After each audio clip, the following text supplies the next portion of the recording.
Wah, Bang Fandi nggak pakai soundcard kah? Bang, kalau pakai soundcard kan bisa di noise itu. Waalaikumsalam warahmatullahi wabarakatuh. Bang Fandi nggak Sama pakai Pastor soundcard Z. kan? Bentar dulu ya. Saya mute dulu noise di sini soalnya. Nanti Natalia Pakai ngambek. soundcard, pakai soundcard Natalia ini kan suka bisa di ngambek. itu. Pakai soundcard kan bisa di itu, bisa di noise kan itu, noise-nya bisa hilang.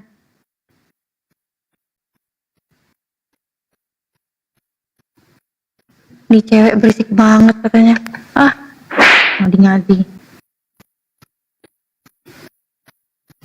Waalaikumsalam warahmatullahi wabarakatuh. Natalia belum live ya? Belum lah. Iya bentar lah. Iya belum. Open cam lah dulu. Open cam lah dulu. Kan jare. Open cam lah dulu. Sampaikan pada teman-teman, bantu di tap-tap layar. Ini perlu loh, ini tap-tap layar ini. Komalnya kita biar kuat. Waalaikumsalam. Nah tuh kan dapat kecupan. Nah rasain loh. Ya udah open cam lah. Bentar dong ah. Natalia open cam. Nggak tahu apa perempuan itu Natalia. kalau open cam itu tuh harus yang namanya ngambil penutup aurat, tahu nggak sih? Hah? Tahu nggak? Pergilah sana. Ah, ini ada Pak Pastor Z. Pergilah sana. Bentar dulu napa? Pakai Ini mukena Pastor ini. Z ini mau open cam loh. Mau open cam beliau. Ya kan beliau mau debatnya sama Bang Zuma bukan sama aku. Pak Pastor Z, selamat malam. Belum naik ya dia? Malam Bang Van. Ya udah. Malam. Iya, open cam. Udah open cam? Gimana? Saya tutup dulu camnya. Enggak apa-apa, open cam dulu, Pak Pastor. Oh, oke. Ini kita tunggu Bang Zuma ya. Kalau Bang Zuma datang, kita kick si Natalia. Enak aja lu. Oke, salam untuk semua teman-teman ya. Makasih. Siap Pak Pastor, siap. Suaranya bisa dibesarin dikit Pak Pastor. Ini nggak bisa, ini kurang kedengaran ya? Mantap, bagus. Keren. Baik, sip. Apa ini? Natalia Nanti ini temannya Yunus. Oh ya lanjut maaf ganggu. Nggak apa-apa. Jadi nanti kalau Bang Zuma ngomong atau Pastor Z ngomong, nanti Bang Zuma mute. Begitu pula sebaliknya Pak Pastor ya. Kita tiktokan aja, nggak usah pakai timer. Biar nggak repot. Kalau pakai timer itu repot. Mending tiktokan. Saya rasa dialognya sama Pak Pastor Z itu dewasa. Saya rasa diskusinya Pak Pastor Z sama Bang Zuma juga sama. Saya rasa dewasa diskusinya. Artinya nanti kalau sudah selesai ngomong, baru dipersilakan narasumber, persilahkan kepada Pastor Z, atau begitu pula Pastor Z ketika selesai ngomong, Pastor Z sampaikan kepada Bang Zuma, silakan. Seperti itu.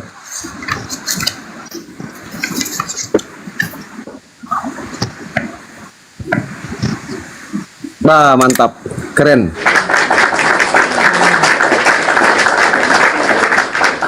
Keren Pak Pastor, keren. Ya, Bentar ya Bang Zuma tadi. Ya. Silakan. Ya, baik. Siap, Bang Zuma tadi lagi habis baru selesai sholat isya tadi di sana. Baik, Bang. Saya tunggu. Siap.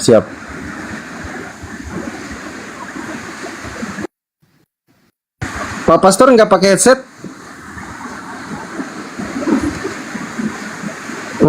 Nggak pakai headset. Mute-nya dibuka Pak Pastor. Mute-nya dibuka kalau ngomong. Itu termute itu. Ya, saya open aja, nggak apa-apa. Saya dengar saya di ruangan sendiri kok. Siap. Bagus suaranya. Nggak kecil. Biasanya kan kecil itu. Ayo teman-teman di tap-tap layar ya. Baik, makasih. Tap-tap biar komalnya kuat.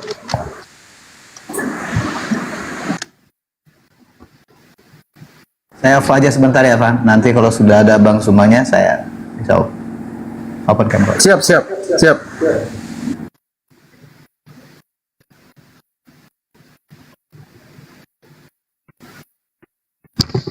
Wow, cantik kali. Nang Iya, ning aku ning nang tuh nang nang ning nang ning kira nang ning nong. jangan lawak, jangan lawak di sini. Ada Pastor Z, jaga image dong. Gimana sih? Memang Bang Fandi nih.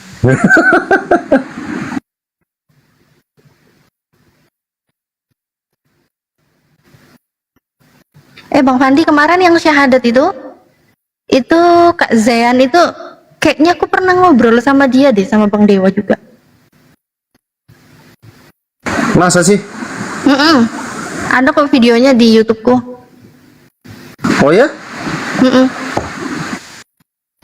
Dia dulu nanya-nanya terus yang katanya Bang Dewa mau ngirimin Al-Quran ke dia itu.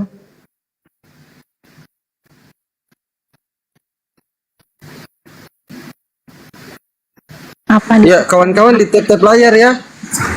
Izin bantu di tap-tap layar kawan-kawan. Nih, biar komalnya kita kuat. Di tap-tap ya. Tap-tap sayang. Iya bener Mbak, tuh kan, bener kan?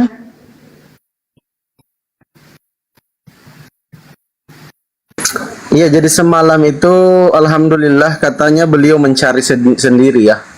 Sampai beliau beli mukena sendiri, perlengkapan sholat sendiri. Masya Allah. Itu loh. Coba itu. Saya sedihnya semalam itu, terharunya karena beberapa hari kita sering chattingan sama dia. Dia sering bertanya, saya jawab sebisa saya. Terus dia bilang juga ke saya kalau bisa jangan ditunda-tunda katanya kalau hendak syahadat. Jangan ditunda-tunda. Dia sendiri yang ngomong kepada saya bilang, wah, luar biasa, tinggal si Hanzo ini yang belum ikut. Ya si Hanzo ini, aduh saya capek Natalia. Hanzo ini tiap diskusi dengan saya, dia bohongi saya terus. Saya bingung kadang. Soalnya kalau saya tanya Hanzo, siapakah satu-satunya Tuhan yang benar? Yesus. Ku tanya Yesus, ternyata satu-satunya Tuhan yang benar itu Allah Bapa. Aku bingung di situ, aku dibohongi lagi sama si Hanzo ini. Gimana nih Hanzo ini? Tep kawan Zo, ada kerjamu. Yang di YouTube Si aku Hanzo. live kan dulu nih. Bang Zuma udah mulai live nih Bang Zuma. Oh sudah mulai live, alhamdulillah. Ya, YouTube-nya Bang Zuma udah mulai live. Nih YouTube-nya Syukurlah. Natalia Iriani juga on the way. 3, 2, 1. Bismillah. Pak Pastor, tidak keberatan kalau kawan-kawan muslim naik tapi mute? Enggak keberatan Pak Pastor sih? Seperti Natalia, dia naik tapi tidak ngomong, dia mute. Tidak masalah. Pandit. Oh, siap, Oke siap. aja. Ya. Terima Iya, kasih nanti saya Pastor Z. dikawal sama Natalia saja, saya berdua sama Natalia. Silakan.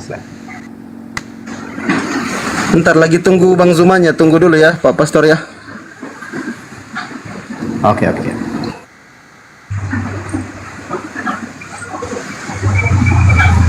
Nanti kan sama-sama open cam pasti, biar saya yang tutup kamera lah. Jadi nanti tiap ngomong, yang ngomong yang open cam, begitu. Nanti dibesarin. Saya juga nanti ikut mencatat narasi dari kedua belah pihak. Begitu ya teman-teman ya. Sorry kalau agak noise. Ya, assalamualaikum warahmatullahi wabarakatuh. Kawan-kawan semua, selamat bergabung. Yang kawan-kawan muslim, teman-teman Kristen, selamat malam. Salam sejahtera untuk kita semua. Yang saya hormati Pak Pastor Z, terima kasih sudah berkenan hadir. Dan para narasumber, termasuk Bang Zuma. Kebetulan beliau ini dosen S4 Sarjana Teologi dari Vatikan. Ya, jadi untuk para penonton yang berbahagia, sebagaimana telah kita ketahui bahwa pada malam hari ini kita akan mengikuti diskusi lintas agama dengan tema konsep ketuhanan. Saya selaku moderator terlebih dahulu akan menjelaskan sebentar Papa Lopo. Bentar dulu Papa Lopo. Soalnya mau perang ini, mau diskusi ini, dialog ini. Bentarlah dulu. Ya, kawan-kawan yang baru bergabung, assalamualaikum, di tap-tap layar ya. Jangan lupa di tap-tap. Ya, jadi sebentar masing-masing narasumber memberikan pemaparan soal konsep ketuhanan masing-masing dari pihak Kristen maupun dari pihak Muslim. Ya, masing-masing kondisional lah waktunya. Silakan dikondisikan sendiri waktunya, entah 3 menit, 4 menit, atau 5 menit, silakan dikondisikan sampai selesai pemaparan konsep ketuhanannya. Nanti juga dari pihak Muslim begitu juga, Pak Pastor Z begitu juga. Setelah itu, setelah pemaparan, mungkin kita bisa langsung lanjutkan ke sesi tanya jawab, dibagi dalam 2 atau 3 termin lah sesi tanya jawabnya. Nah, ini ada Bang Zuma.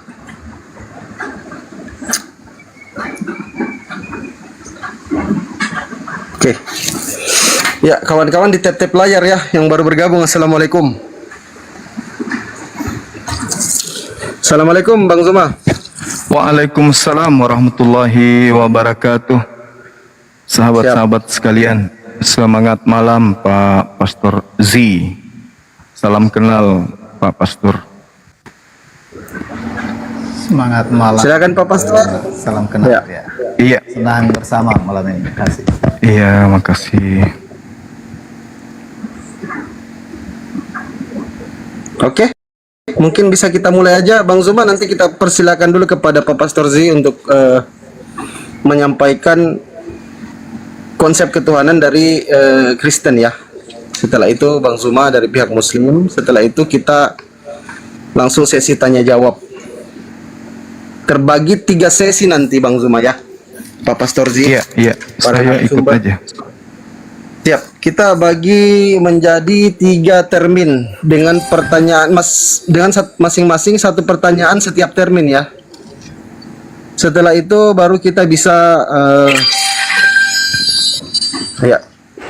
bisa mungkin langsung TikTok-kan begitu. Langsung tanya jawab, langsung face to face TikTok-kan. Ya, silakan, mungkin saya persilakan saja langsung kepada Pak Pastor Z untuk memaparkan konsep ketuhanan dari pihak Kristen. Silakan Pak Pastor. Ya, kawan-kawan di tap-tap layar ya kawan-kawan ya. Silakan.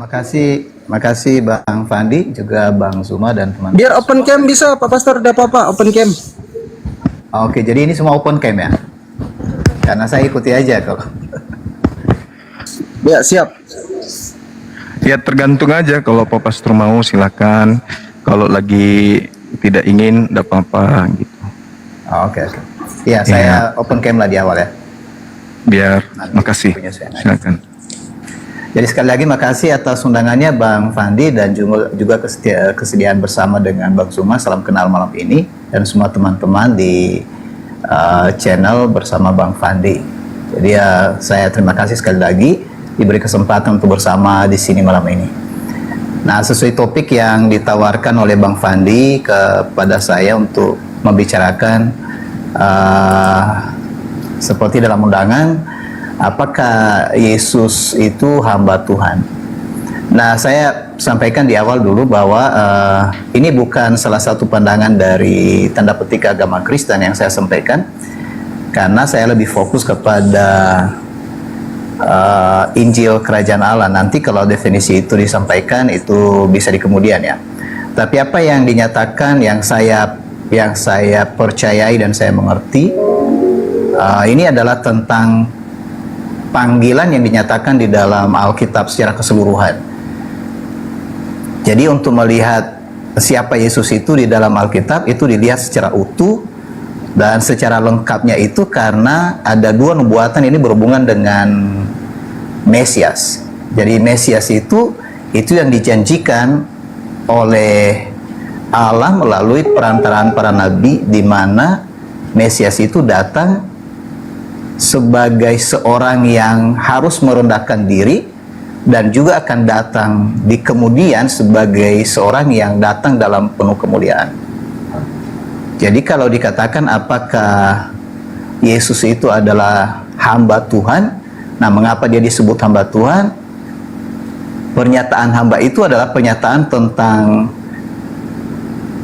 pemahaman kebenaran tentang kerendahan.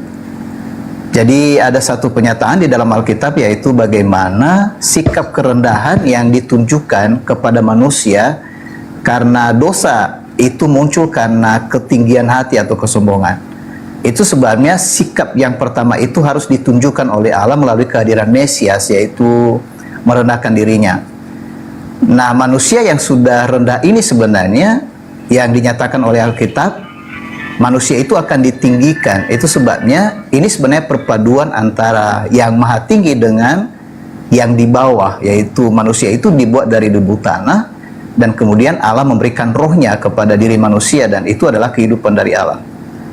Nah, di sana awal dari pemahaman-pemahaman itu, sehingga nanti dalam pernyataan yang dinyatakan di dalam Alkitab melalui nubuatan-nubuatan firman Allah kepada para nabi, terlihatlah hal ini secara lengkap. Nah, mungkin itu saja dulu Bang Fadi dan Bang Zuma, supaya ini kan saya belum tahu bagaimana arah ke depan ya, tapi kira-kira begitu pernyataan awal saya. Demikian, terima kasih. Kembali. Iya, baik. Terima kasih Pak Pastor. Jadi ketika kemudian berbicara ya terkait dengan Yesus, berarti kalau di dalam iman Islam kami itu berbicara mengenai Nabi dan Rasul yang datang kepada Bani Israel. Di dalam Al-Quran dikatakan kemudian ketika Nabi Isa alaihissalam ibundanya difitnah, dituduh oleh orang-orang Yahudi, maka Nabi Isa berbicara langsung kepada mereka, Inni Abdullah atani al-kitaba wa ja'alani nabiyan. Jadi Nabi Isa yang datang ke tengah-tengah Bani Israel, yang lahir tanpa ayah, kemudian dia diberi hikmat dan juga diberikan mujizat-mujizat. Keberadaan dirinya di hadapan Bani Israel itu hanya semata-mata untuk memberikan bukti kepada mereka bahwa Allah pencipta langit dan bumi itu maha kuasa, kemudian melakukan apapun termasuk menciptakan manusia tanpa ayah. Jadi kalau Allah bisa menciptakan Adam tanpa ayah dan ibu, Hawa bisa diciptakan kemudian tanpa ibu, maka Nabi Isa alaihissalam bisa diciptakan tanpa ayah. Dan itu adalah hal yang kecil bagi pencipta langit dan bumi. Nah, Nabi Isa di dalam Al-Quran ketika berkata Inni Abdullah, itu artinya Nabi Isa mengakui keberadaan dirinya di tengah-tengah Bani Israel hanya sebagai hamba Allah. Atani al-kitab, dan diberikan kemudian kitab, wa ja'alani nabiyan, dan diberikan berkat kemudian sebagai seorang nabi di tengah-tengah Bani Israel. Ajaran ini muncul di tengah-tengah Bani Israel itu sampai kepada Nabi Isa memiliki pengikut atau murid yang kami sebut Hawariyun. Murid-muridnya mengakui bahwa beliau ini adalah rasul, dan Nabi Isa pun mau diakui sebagai rasul. Di dalam Al-Quran surah As-Saff, Allah subhanahu wa ta'ala menerangkan kepada baginda Rasulullah Muhammad sallallahu alaihi wasallam bahwa nabinya yang bernama Isa alaihissalam pernah bersabda di tengah-tengah kaumnya, Ya Bani Israel, inni rasulullahi ilaikum. Wahai Bani Israel, sesungguhnya aku ini hanyalah rasul, nabi, utusan Sang Maha Suci yang diutus di tengah-tengah kalian untuk kalian. Jadi tak tergantikan kemudian pencipta itu sebagai makhluk, atau makhluk itu adalah penjelmaan daripada Tuhan pencipta langit dan bumi. Kedatangan Nabi Isa hanya semata-mata mengajarkan Bani Israel sebagai utusan saja, sebagai rasul. Jadi umat Islam beriman sebagaimana Nabi Isa menyampaikan tentang siapa dirinya, dan kemudian Allah menyampaikan melalui Al-Quran bahwasanya Nabi Isa alaihissalam itu hanyalah nabi, dan dia diberi hikmat Injil dan juga diberikan tanda-tanda mujizat kepada dirinya untuk dipertontonkan di tengah-tengah Bani Israel. Saya kira begitu sebagai pengantar dari saya. Terima kasih. Ya, baik, silakan Pak Pastor Zi memaparkan konsep ketuhanannya, Pak Pastor, silakan. Baik, sekali lagi makasih Bang Zuma yang sudah menyampaikan apa yang dipandang dari sudut Al-Quran dan juga kepercayaannya. Jadi ini mengalir aja ya Bang Fadi ya. Jadi Bang Zuma ngomong, saya ngomong ya. Siap. Ya, jadi nah itu baik, saya terima kasih saya bisa mendengar apa yang dijelaskan oleh Bang Zuma tentang apa yang diyakini, yang dipercaya juga teman-teman dari Islam dan juga Bang Zuma sendiri, dan apa yang dipaparkan dalam Al-Quran. Nah, di dalam Alkitab yang saya lihat siapa Yesus Kristus itu, dan ini penuh dengan nubuatan sebelum kedatangannya. Nah, nubuatan yang dimaksud adalah pemberitahuan awal tentang kedatangan Sang Mesias itu, atau istilah yang digunakan dalam Alkitab ada beberapa. Jadi kemesiasan ini sebenarnya nanti yang menjadi pengharapan. Jadi pengharapan yang dimaksud adalah dia yang akan menyelamatkan manusia karena persoalan utama.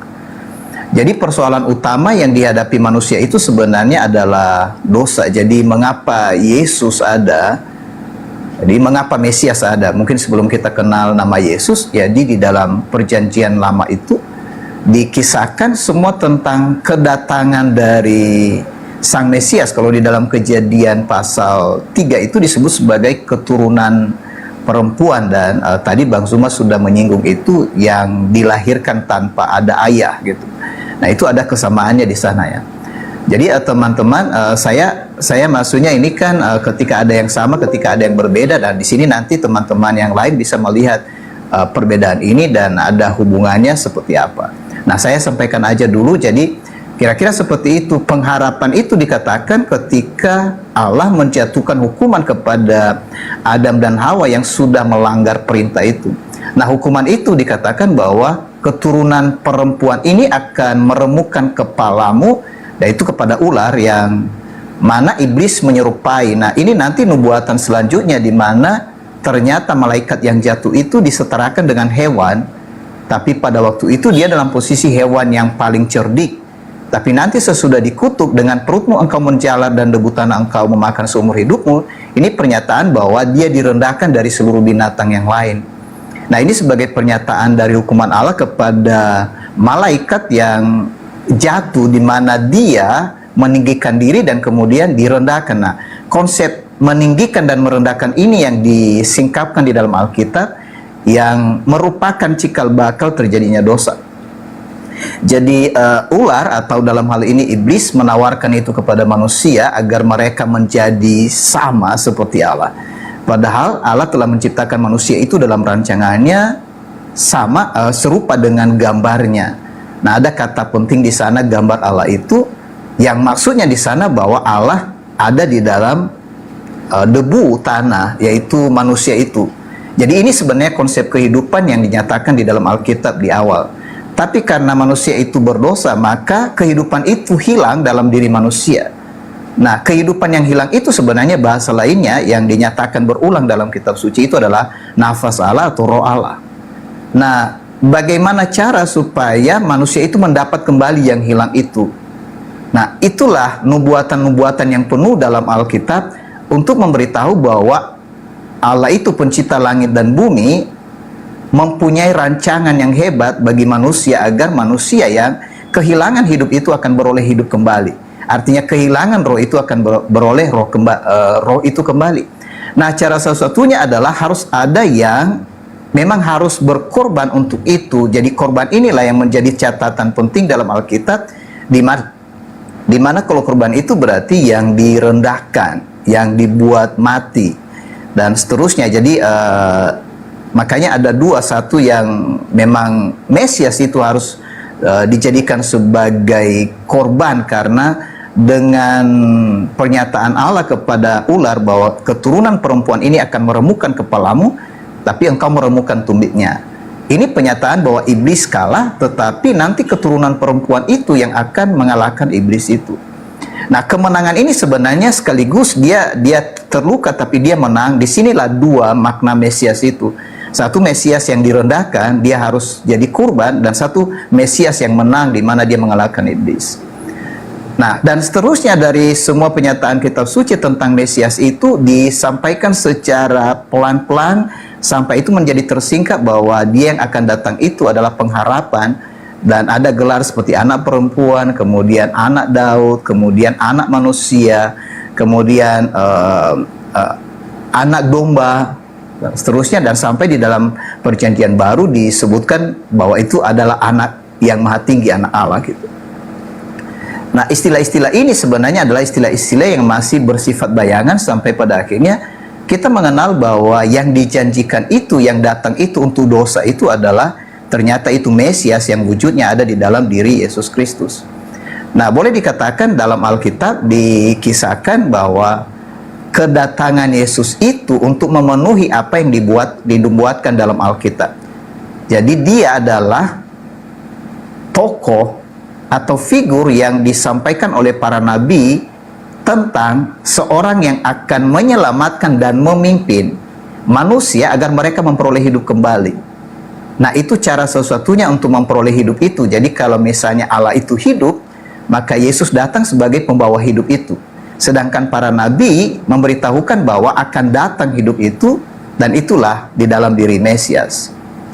Nah, Mesias inilah yang nanti menjadi pengharapan bagi semua orang, yang bukan sebenarnya hanya bagi bangsa Israel, tetapi semua orang yang ada di dalam dosa. Tapi mengapa ada bangsa Israel di sana? Karena memang cara kerja Allah itu dia memilih. Nah, inilah pilihan-pilihan itu yang terus diulang dalam kitab suci. Dia mulai dari 1 orang, kemudian 2 orang, dan kemudian seluruh bumi, dan seterusnya. Jadi tidak ada yang satu pun dibiarkan oleh Allah untuk tidak memperoleh hidup itu kembali.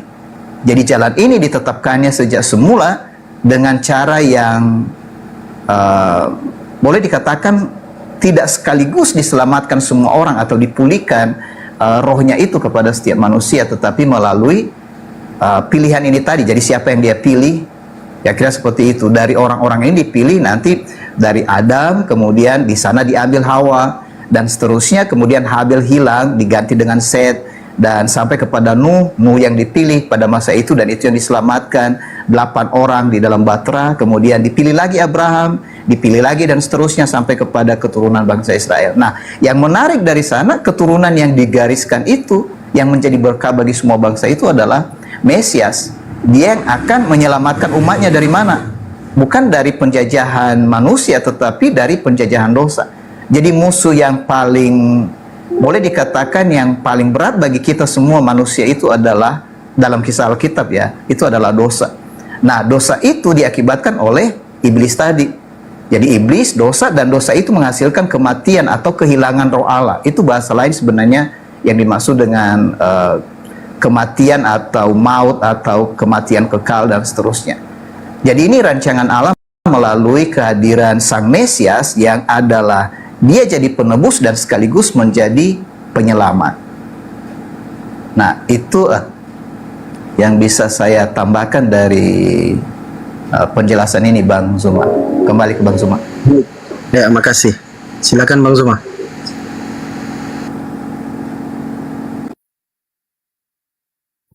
Baik, ya menarik ya apa yang disampaikan oleh Pastor Z. Saya ingin membaca satu ayat dalam Al-Quran. Bismillahirrahmanirrahim.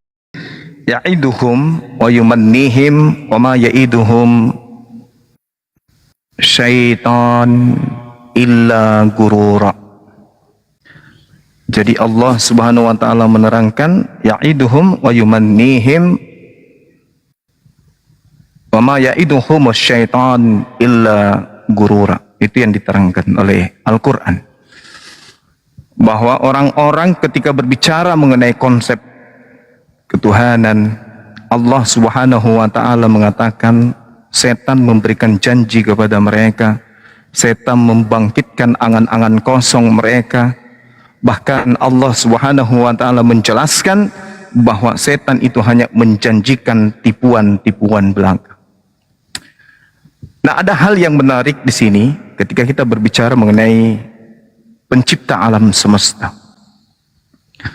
Di dalam Al-Quran diterangkan rancangan Tuhan kemudian terhadap manusia, wa ma khalaqtul jinna wal insa illa liya'budu.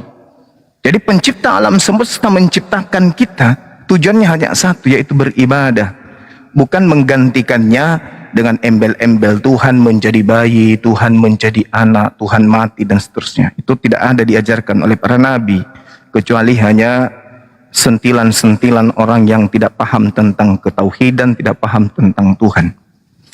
Lalu kemudian ketika kita berbicara mengenai Tuhan,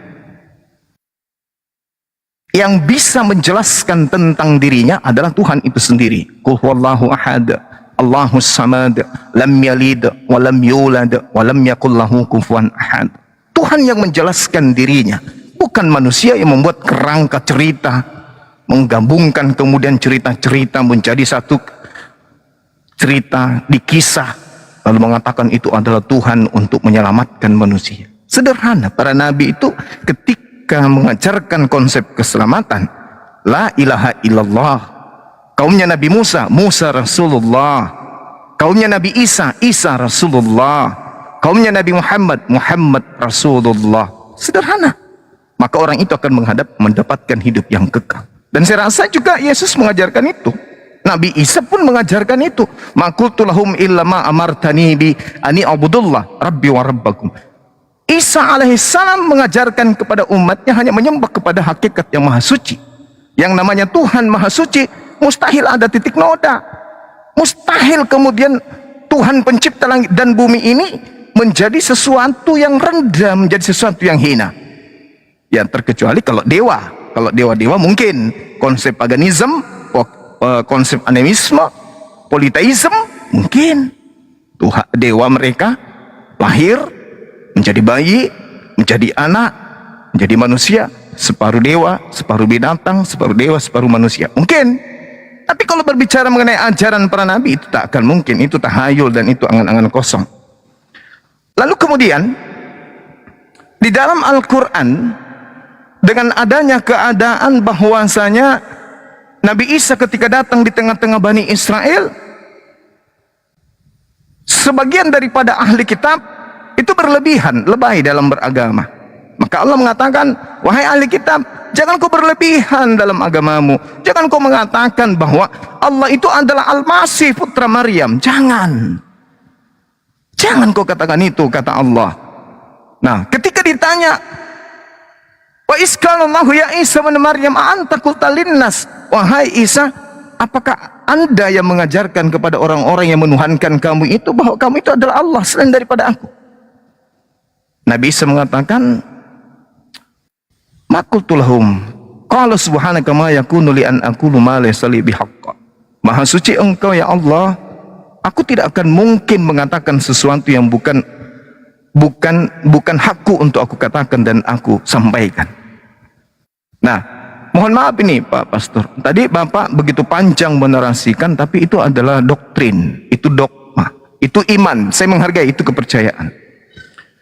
Tapi adalah elok kalau kita berbicara menyampaikan sebuah etika ilmu, maka etika ilmu ini harus berdasar terhadap apa yang tertulis. Bukan asumsi iman, bukan angan-angan kosong, bukan pendalaman tafsir terhadap kitabnya agama lain.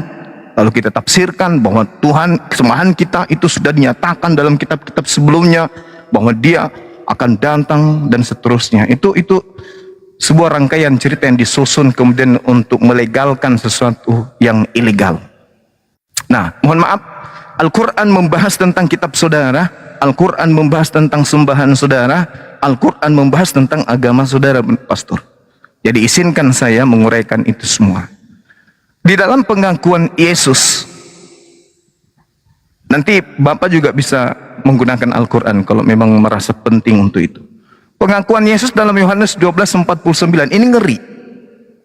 Ngeri kali. Apa yang dikatakan oleh Yesus di sana? Bahwa aku tidak berkata-kata dari diriku sendiri. Apa yang kukatakan adalah apa yang diperintahkan oleh Bapa untuk aku katakan dan aku sampaikan. Aku tidak berkata-kata dari diriku sendiri. Apa yang aku katakan adalah apa yang diperintahkan oleh Bapa untuk aku katakan dan aku sampaikan. Ini pengakuan seorang Yesus.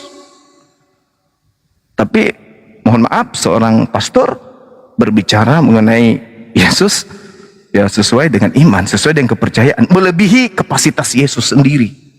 Jadi seakan-akan Yesus itu tidak tahu apa-apa. Yang tahu itu adalah pastor. Karena Yesus mengatakan, aku tidak berkata-kata dari diriku sendiri, melainkan apa yang diperintahkan oleh Bapa. Bapa ini Tuhan, pencipta langit dan bumi. Apa yang diperintahkan oleh Tuhan, itu yang aku katakan dan aku sampaikan. Dan aku tahu bahwa perintahnya itu adalah hidup yang kekal. Siapa perintah hidup yang kekal? Perintah Sang Bapa. Siapa Sang Bapa? Sang Tuhan. Kata Yesus, jadi apa yang aku katakan, aku menyampaikannya sebagaimana yang diperintahkan Bapa kepadaku. Coba, sementara pastor berkata dari tadi dengan santai, berkata seenak Pak Pastor, bukan perintah Bapa, bukan juga perintah Yesus. Itu ngeri itu. Ngeri itu. Di Al-Quran Nabi Isa alaihissalam mengatakan, qala salibihaqqa.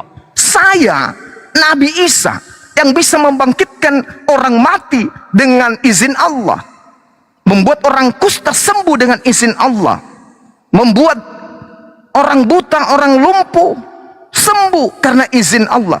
Tak berani ngomong seenak perut tentang Tuhan.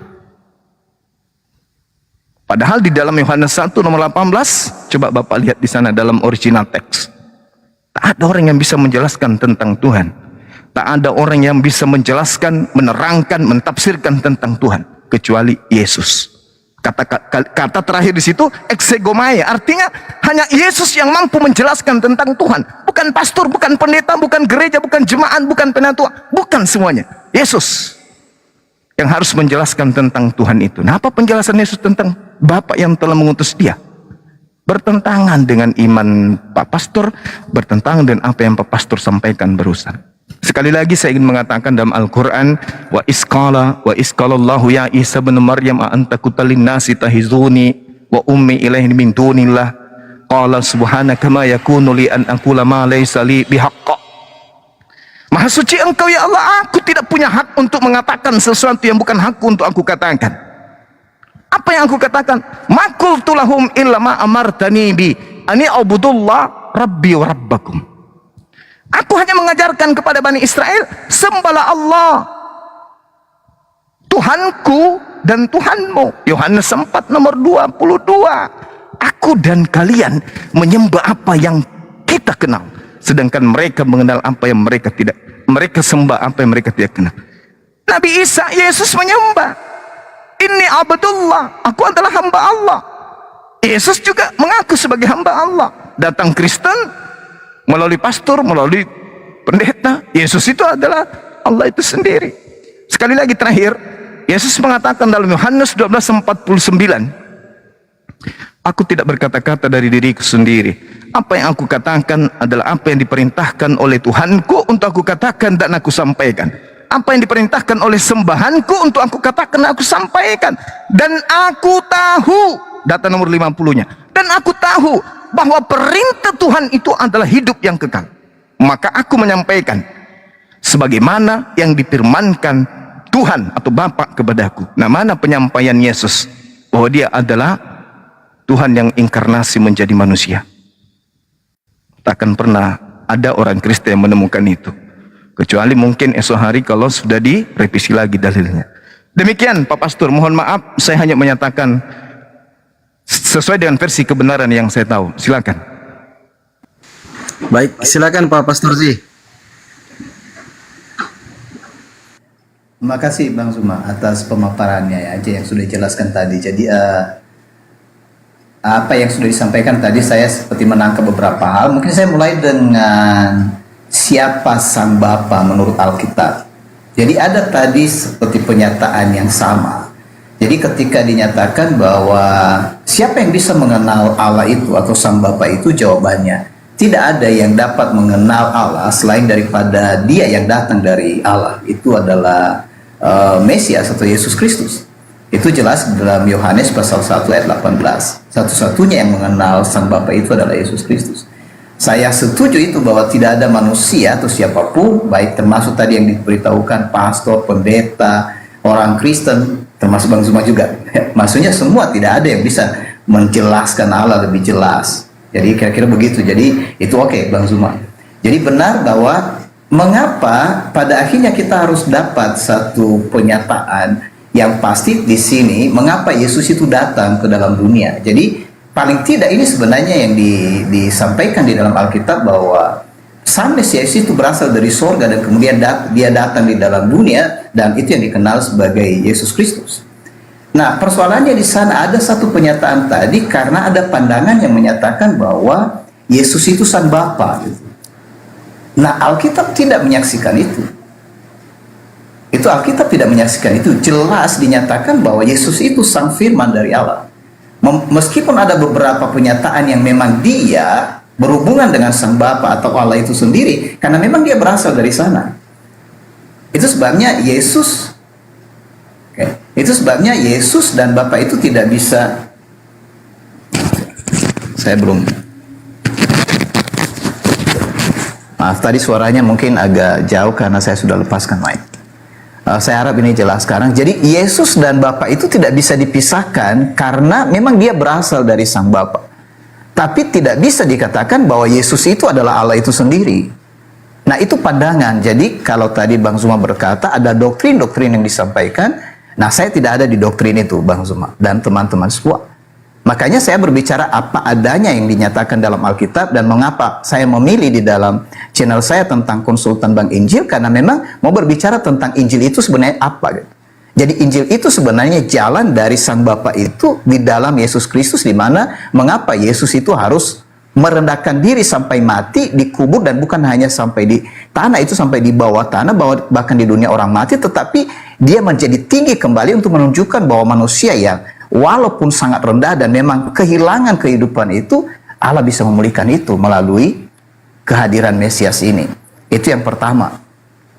Jadi boleh dikatakan siapa Mesias itu, dia itu bukan Sang Bapa, tetapi Mesias itu adalah yang dijanjikan oleh Sang Bapa untuk datang menyelamatkan umatnya. Jadi melalui dialah segala rancangan penciptaan ini dinyatakan kepada manusia bahwa demikianlah Sang Bapa mengasihi kita, mengapa dia menciptakan kita.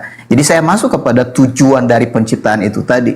Jadi tujuan penciptaan yang dinyatakan dalam Alkitab sebenarnya adalah supaya Allah itu bisa tinggal di dalam diri ciptaannya itu, yaitu manusia. Itu sebabnya dikatakan dalam Alkitab bahwa orang-orang yang diselamatkan itu, atau yang dipulihkan, yang dikembalikan kehidupan itu atau roh Allah itu, mereka itu menjadi tempat kediaman Allah.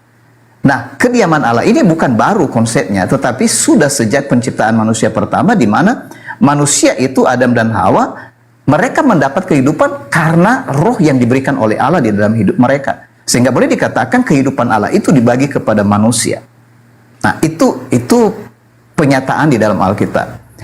Yang ketiga mengenai penipuan setan. Itu betul, memang setan itu pendusta, pembohong, bapa segala dusta. Dan kalau saya bisa baca satu bagian di dalam Alkitab yang dinyatakan oleh Yesus sendiri ketika dia berbicara kepada orang-orang Farisi dan Saduki, ahli-ahli Taurat pada waktu itu, dan dia berkata kepada mereka, kamu berkata bahwa bapa kami adalah Abraham. Jadi kata Yesus, jikalau sekiranya kamu anak-anak Abraham, tentulah kamu mengerjakan pekerjaan yang dikerjakan oleh Abraham. Jadi di mana terlihat sebenarnya orang-orang yang melakukan kebenaran adalah karena memang perbuatan-perbuatan mereka. Terlihat di perbuatan-perbuatan mereka, bukan di konsep-konsep. Bisa saja kelihatan ada konsep yang benar atau memang tidak benar, tetapi mari lihat apa yang mereka lakukan sesuai nggak apa yang mereka katakan. Memang ini tidak bisa boleh dikatakan digeneralisir aja, Bang Zuma. Misalnya kita katakan orang kelompok A, agama B dan sebagainya, begini yang mereka lakukan, karena bisa jadi mereka di dalam status agama itu, tetapi mereka hidup berbeda gitu kan.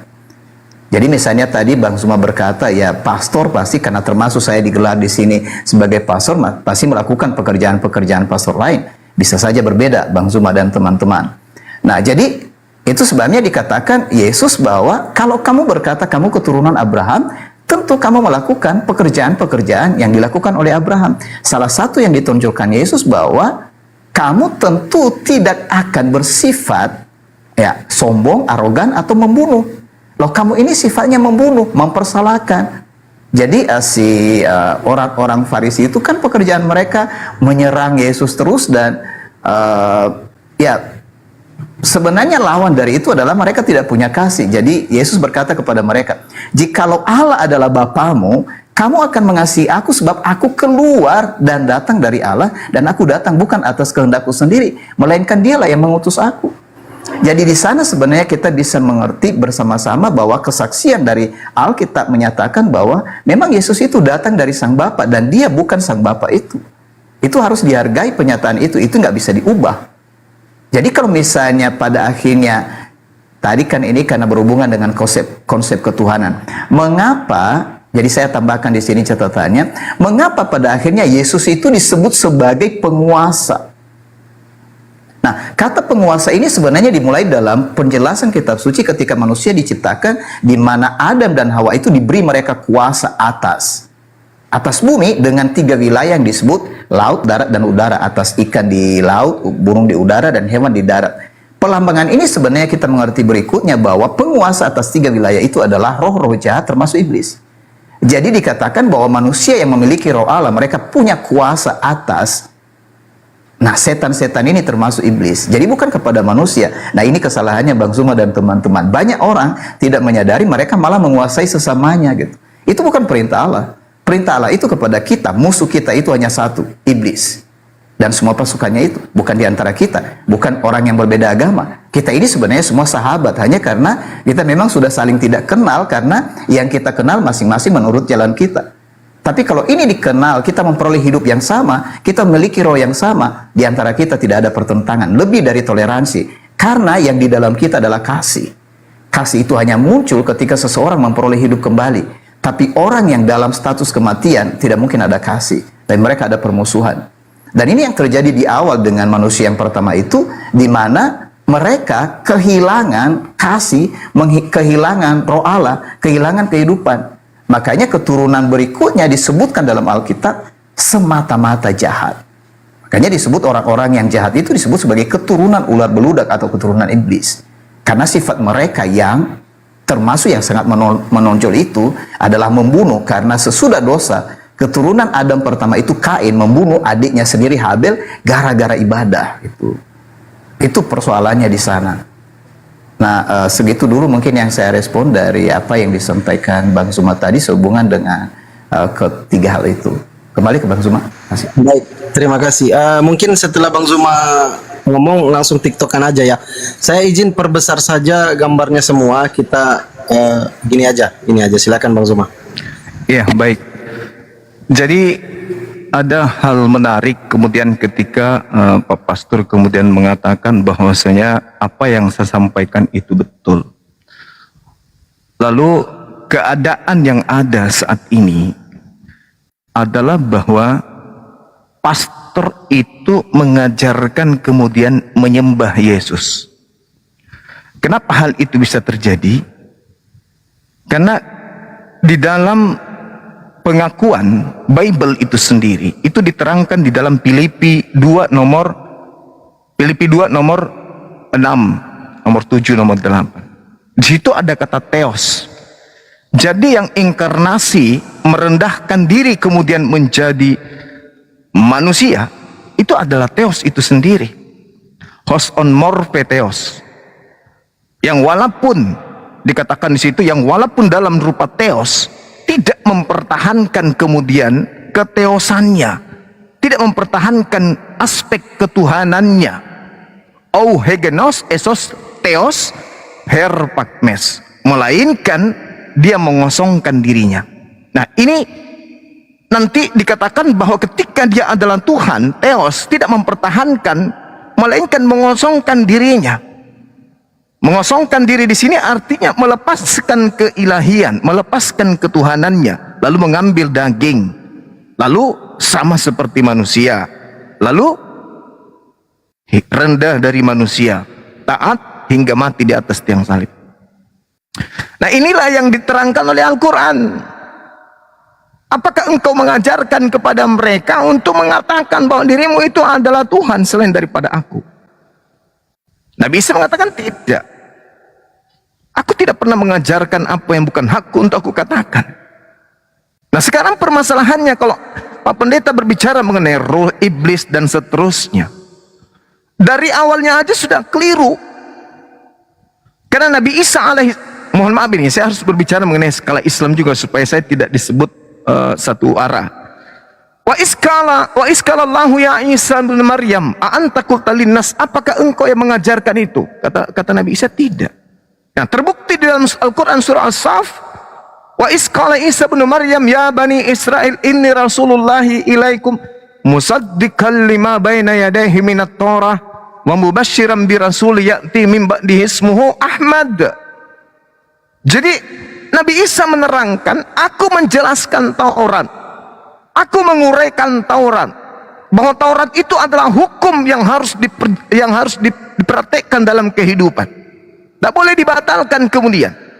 Makanya dikatakan, aku tidak berkata dari diriku, yang aku katakan adalah apa yang difirmankan oleh Bapa kepadaku, dan firmannya itu kekal, firmannya itu hidup. Maka aku mengatakan apa yang diperintahkan. Nah sekarang mana perintah Tuhan kepada Yesus agar mengajarkan orang-orang Roma, mengajarkan orang-orang Yunani, karena mereka adalah Kristen mula-mula, orang-orang yang tidak bersunat, untuk kemudian menyatakan item-item yang digunakan oleh gereja untuk mendoktrin dan mendogma jemaat sehingga mereka menuhankan Yesus. Sedangkan roh yang datang menurut Nabi Isa dan juga menurut Yesus itu bukan dirinya, melainkan roh kebenaran yang akan berkata-kata kemudian. Apa yang dikatakan oleh roh kebenaran itu bukan dari dirinya sendiri. Coba dibaca dalam Yohanes 16 nomor 13. Melainkan apa yang didengarkan kemudian oleh roh kebenaran itu yang disampaikan. Nah ternyata menurut Yesus dalam Yohanes 16, dia harus pergi, wajib. Sebab kalau dia tidak pergi, roh kebenaran itu tidak akan datang. Roh kebenaran inilah yang mengajarkan kemudian, wa ilahukum ilahu wahid, la ilaha illa huwa. Roh kebenaran itu yang mengatakan itu, qul huwallahu ahad, Allahus samad, lam yalid wa lam yulad wa lam yakul lahu kufuwan ahad. Bahwa Tuhan itu tidak beranak, tidak diperanakkan. Tuhan itu tidak setara dengan apapun. Laisa kamitslihi syai', dan itu diajarkan para nabi. Jadi roh kebenaran ini menghantarkan manusia kepada kaidah kebenaran, menyembah kepada esensi yang maha suci, bukan menyembah kepada manusia yang ketika bayi berak celana, kencing di celana, tak mampu kemudian dia bersihkan dirinya tanpa ibunya. Bukan seperti itu. Karena Tuhan itu maha suci, subhanahu wa ta'ala, maha suci dan maha tinggi Tuhan itu. Maka tidak mungkin kemudian dia turun merendahkan dirinya dengan berbagai embel-embel cerita yang dibangun kemudian. Itu mustahile, itu tidak ada itu. Kenapa? Yesus tak mengajarkan, Nabi Isa tak mengajarkan, Nabi Musa tidak mengajarkan, Daud tidak mengajarkan, semua para nabi tidak mengajarkan. Kaidahnya kemudian adalah roh kebenaran itu datang membimbing manusia kepada kebenaran. Nah, Yesus memiliki pesan akhir, hidup kekal. Itu adalah mereka mengenal engkau satu-satunya Tuhan yang benar, dan mengenal aku sebagai utusan rasul. Jadi melenceng daripada itu, pasti yang mengajarkan adalah roh jahat. Karena Yesus yang menerangkan, ma qultu lahum illa ma amartani bi ani abudullah rabbi wa rabbakum, Tuhanku dan Tuhanmu. Bedanya aku dan kamu manusia biasa, aku nabi, aku rasul. Allah berfirman kepadaku, firman datang kepadaku, lalu aku sampaikan kepadamu. Yohanes 12 nomor 49 nomor 50. Firman Tuhan itu adalah hidup kekal. Maka aku menyampaikan apa yang diperintahkan oleh Bapa untuk aku sampaikan. Nah, mana yang disampaikan oleh Bapa kepada Yesus? Wahai Yesus, sampaikan kepada manusia agar menyembah dirimu, agar menganggap dirimu adalah inkarnasi Tuhan, agar menganggap dirimu adalah penjelmaan, teofani, dan seterusnya. Ajarkan kepada manusia. Tak ada perintah itu, tak ada. Makanya Pak Pastor, Yesus menerangkan kemudian di dalam Matius 24 nomor 15 sampai nomor 27. Bagaimana si pembinasa keji itu nanti akan mengajar kemudian manusia, menyesatkan manusia dengan mengawali bahwa dia mengaku bertemu dengan Yesus di padang gurun, bertemu dengan Yesus di dalam bilik. Kata Yesus, jangan kau percaya, sebab kedatanganku yang kedua nanti seperti kilat yang menyambar dari timur sampai ke barat. Begitulah kedatangan Yesus yang kedua kalinya. Jadi orang yang mengaku ketika ke Damsyik bertemu, siapakah engkau Tuhan? Jangan kau percaya, kata Yesus. Menulis 13 buku, Roma, Filipi, dan seterusnya, jangan kau percaya, kata Yesus. Nah itu makanya Pak Pendeta, saya mengatakan bahwa Al-Quran, kami menolak ajaran Kristen, Yesus juga menolak ajaran Kristen. Dan itu bisa saya buktikan. Matius 7, nomor 22, sampai nomor 23. Orang yang memanggil Yesus Tuhan, bermujizat pakai nama Yesus, bernubuat pakai nama Yesus, mengusir setan pakai nama Yesus. Apa kata Yesus? Aku tidak mengenal kamu, enyahlah daripadaku, kalian semua adalah pembuat kejahatan. Jadi jelas, roh-roh yang ada pada diri Kristen itu, mohon maaf, itu adalah roh jahat. Itu roh jahat. Kenapa? Karena diusir oleh Yesus. Kalau yang ada dalam diri Kristen itu adalah roh kebenaran, mustahil Yesus mengusir. Karena Yesus mengatakan mengawali ucapannya, waspadalah kepada nabi-nabi palsu yang akan datang kepadamu, dari buahnya kau akan mengenal mereka. Bukan setiap orang yang berseru kepada aku, Tuhan, Tuhan, akan masuk ke dalam kerajaan surga, melainkan dia melakukan kehendak Bapakku yang ada di surga. Nah, atas kehendak siapa Kristen menuhankan Yesus? Atas kehendak siapa orang Kristen ibadah hari Minggu? Atas kehendak siapa orang Kristen makan babi, tidak bersunat? Kehendak Bapak? Bukan. Sekira begitu ya. Sementara Pak Pastor, ini kita mengedukasi aja. Silahkan netizen yang menilai. Saya berharap sekali ketika Pak Pastor itu menguraikan sebuah argumentasi itu dikuatkan dengan data atau dalil. Seperti itu. Makasih.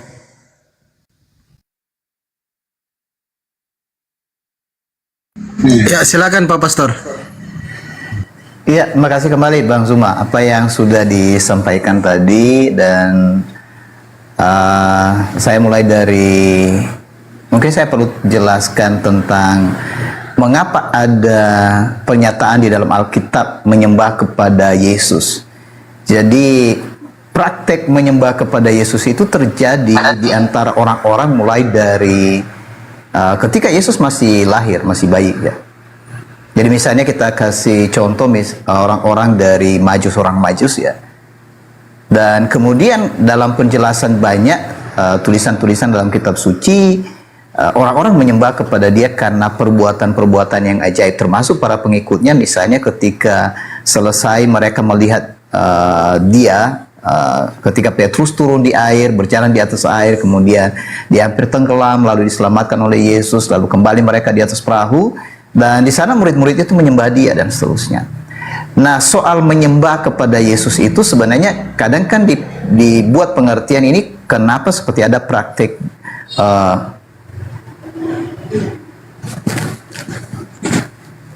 Oke, apakah suara saya kurang jelas? Bagus, lanjut Pak Pastor, lanjut. Oke, ya, makasih. Jadi maksudnya penyembahan kepada Yesus itu sebenarnya bukan satu doktrin, atau bukan karena orang-orang Kristen, atau bukan karena siapa-siapa, melainkan itu memang sikap yang spontan dari setiap orang yang mengalami sesuatu pada waktu itu. Yang menariknya di sana tidak ada penolakan kepada penyembahan itu. Beda dengan misalnya kita tahu dalam catatan Alkitab, ada orang-orang yang menyembah kepada malaikat, misalnya seperti Yohanes waktu dia mendapat penglihatan, dan malaikat itu langsung berkata, oh tidak, kita sama, oleh sebab itu kamu tidak boleh menyembah kepadaku. Jadi mengapa Yesus menerima penyembahan itu? Karena penyembahan itu sebenarnya kepada Sang Bapa. Karena sekali lagi itu maksud mengapa dikatakan bahwa Bapa dan Yesus itu satu. Jadi Yesus itu tidak pernah mengambil sesuatu dalam dirinya tentang segala sesuatu, termasuk pelaksanaan kehendak Sang Bapa. Dia tidak pernah melakukan itu dari dirinya sendiri.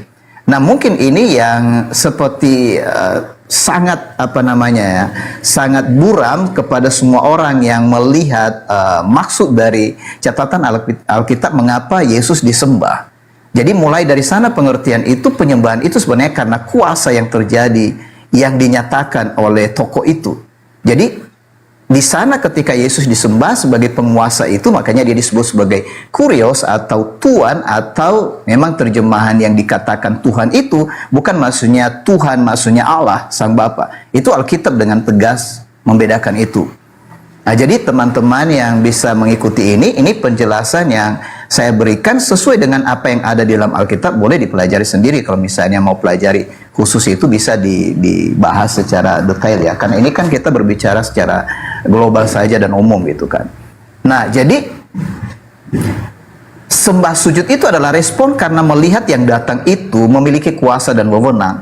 Nah, ketika Yesus berkata kepada murid-muridnya, segala kuasa ya dan wewenang di sorga dan di bumi telah diserahkan kepadaku, itu sebagai penegasan terakhir sebelum dia meninggalkan bumi ketika dia naik ke sorga, bahwa memang dia adalah penguasa yang diserahkan oleh Sang Bapa itu sendiri. Jadi dia bukan mengambil wewenang itu. Sebenarnya di sana teman-teman, tentang Yesus ini pertentangannya bukan antara manusia melainkan antara iblis. Karena iblis itu adalah malaikat yang jatuh yang menginginkan wewenang dan kuasa atas dirinya. Itu sebabnya dia mau mengambil kuasa itu. Dan yang menariknya, Allah memberi dia wewenang itu seperti di bumi, dia menjadi berkuasa, jadi penguasa dunia. Nah, makanya nanti nggak bisa dibedakan orang-orang yang tidak mengenal jalan Allah, ini sebenarnya penguasa bumi ini siapa? Iblis atau Kristus?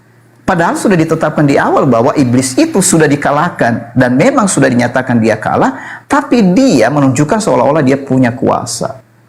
Nah, di sana, jadi saya mulai dari situ.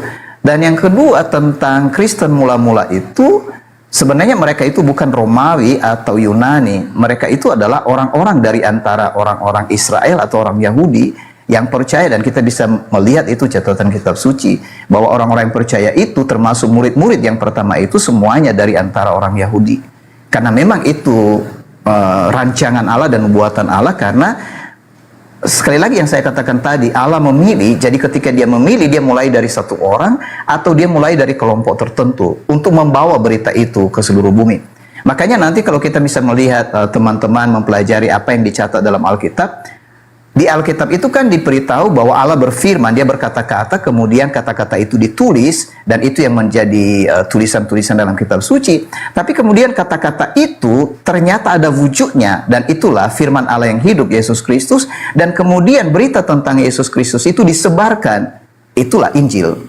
Kira-kira seperti itu. Jadi ada 4 di sini kategori firman. Itu yang pertama firman yang diucapkan Allah, firman yang ditulis oleh para nabi, dan kemudian firman yang telah menjadi manusia, dan kemudian firman, yaitu Injil itu tadi, yang disebarkan oleh para rasul, dan seterusnya.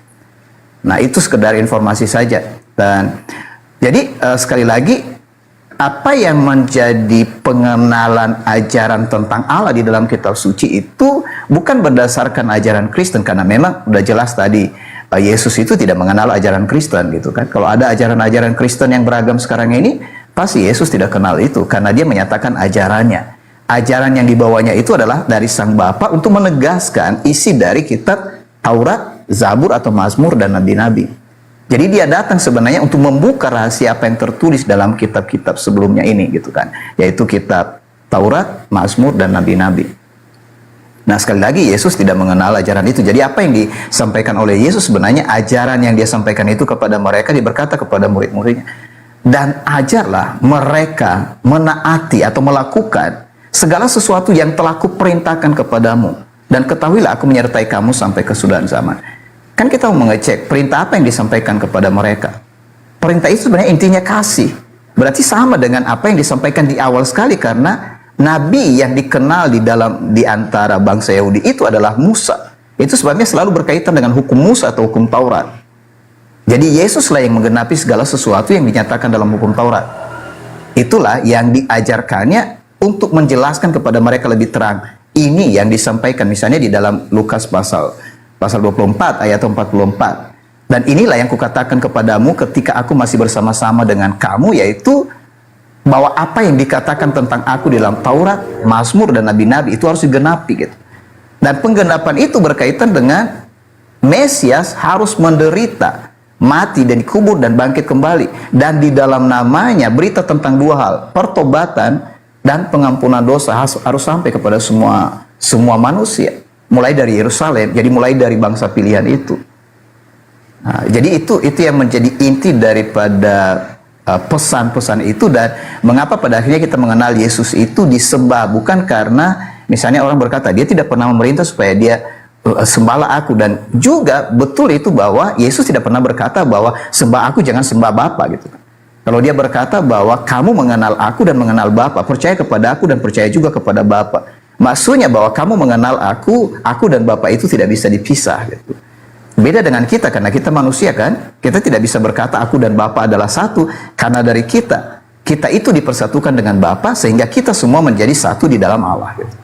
Jadi beda dengan hubungan Kristus itu eksklusif bersama Bapaknya, karena memang dia bukan dari tubuh, tapi dia diberi tubuh. Kembali ke Bang Zuma, makasih. Baik, mungkin gini ya, izin para narasumber kalau bisa tiktokan aja Pak Pastor J sama Bang Zuma, silakan langsung tiktokan aja Bang Zuma. Pak Pastor silakan. Oke, jadi saya tanggapi sedikit deh, baru kemudian saya tiktokan sama Pak Pastor.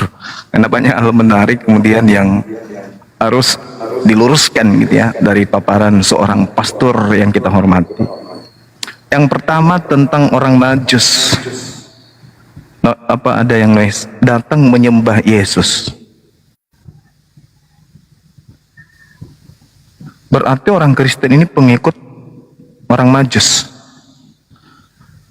Kemudian murid-murid juga ketika terjadi badai ya, ketika kemudian dia berjalan di atas air, kemudian murid-murid dikatakan di situ proskeneo, padahal itu hanya sekedar sujud, menghormat, kagum, takjub, bukan menjadikan Yesus itu Tuhan. Dengan demikian Kristen ini pengikut murid. Yesus menyembah Elohim. Kenapa nggak diikuti Yesus? Padahal di dalam Yohanes 3 nomor 16, begitu besar kasih Tuhan, kasih karunia Tuhan akan dunia ini sehingga ia menganugerahkan hambanya yang tunggal. Barang siapa yang percaya kepada Yesus akan memperoleh hidup yang kekal. Barang siapa yang tidak percaya akan mati dalam dosanya. Lo kenapa jadi percaya kepada orang Majus? Itu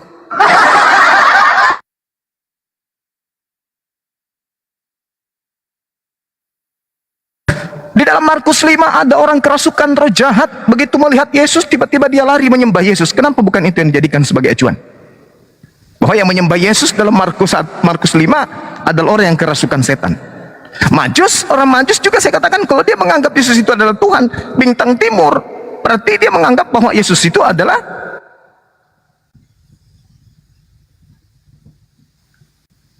iblis bintang timur itu. Berarti kalau demikian adanya,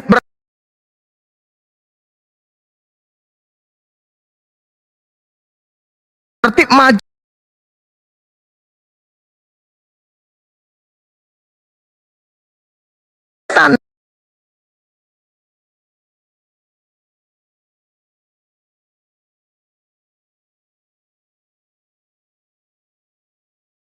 bukan karena Yesus, tapi karena orang Majus dan juga muridnya. Sementara Tuhan mengatakan barang siapa yang percaya kepada Yesus, nah,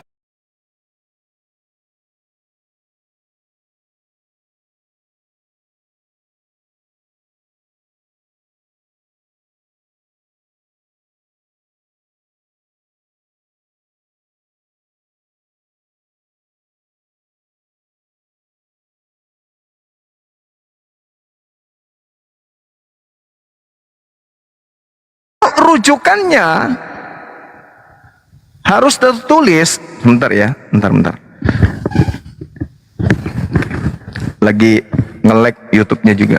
Jadi kalau misalnya harus tertulis sesuai dengan apa yang ada dalam kitab Taurat, selesai Kristen ini.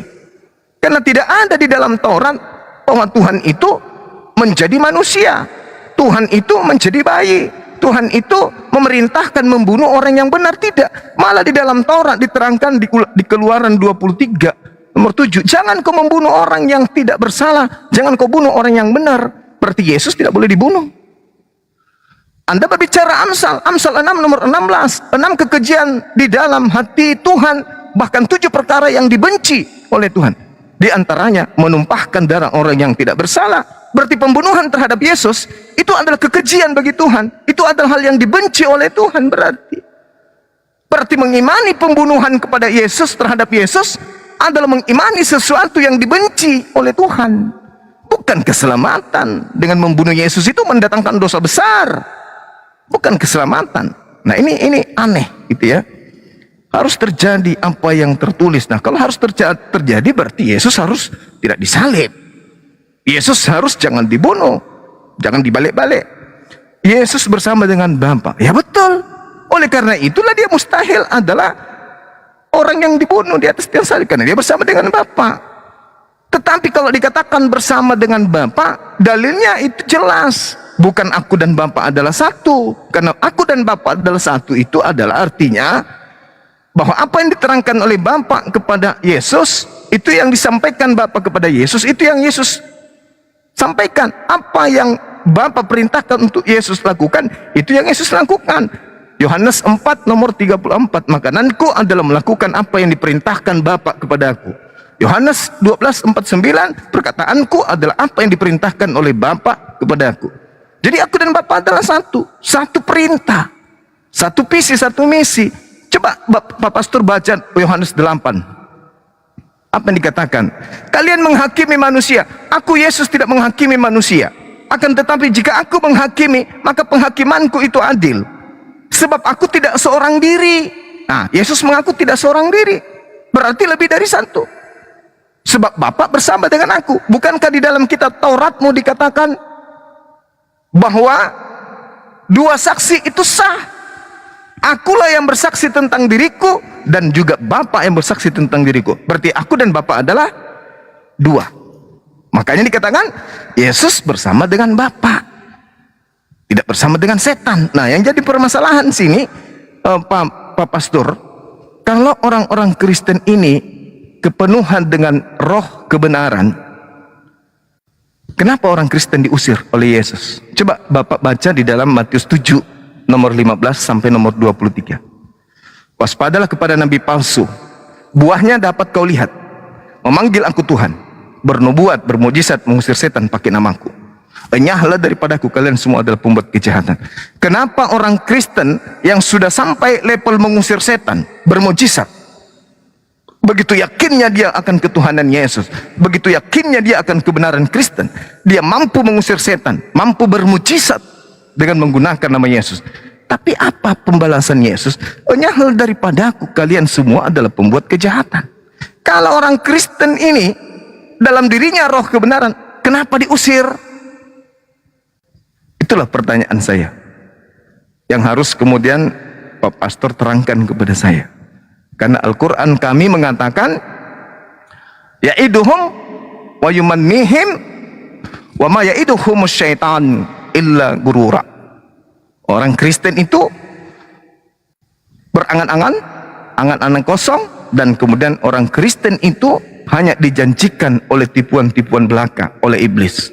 Nah, kalau Pak Pastor bisa membuktikan bahwa memanggil Yesus Tuhan, bernubuat pakai nama Yesus, bermujizat pakai nama Yesus, itu adalah orang yang kepenuhan roh kebenaran, kenapa diusir?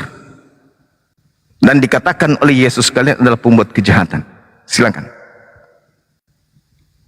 Ya bisa langsung TikTok kan mungkin Pastor Z sama Bang Zuma, silakan. Iya. Oke, baik, makasih Evan dan juga Bang Zuma. Jadi ini gimana ya? Saya harus tanggapi, kalau tanggapi satu-satu jadi seperti mau apa namanya, seperti jadi debat kusir ya. Tapi saya sampaikan ini secara singkat aja.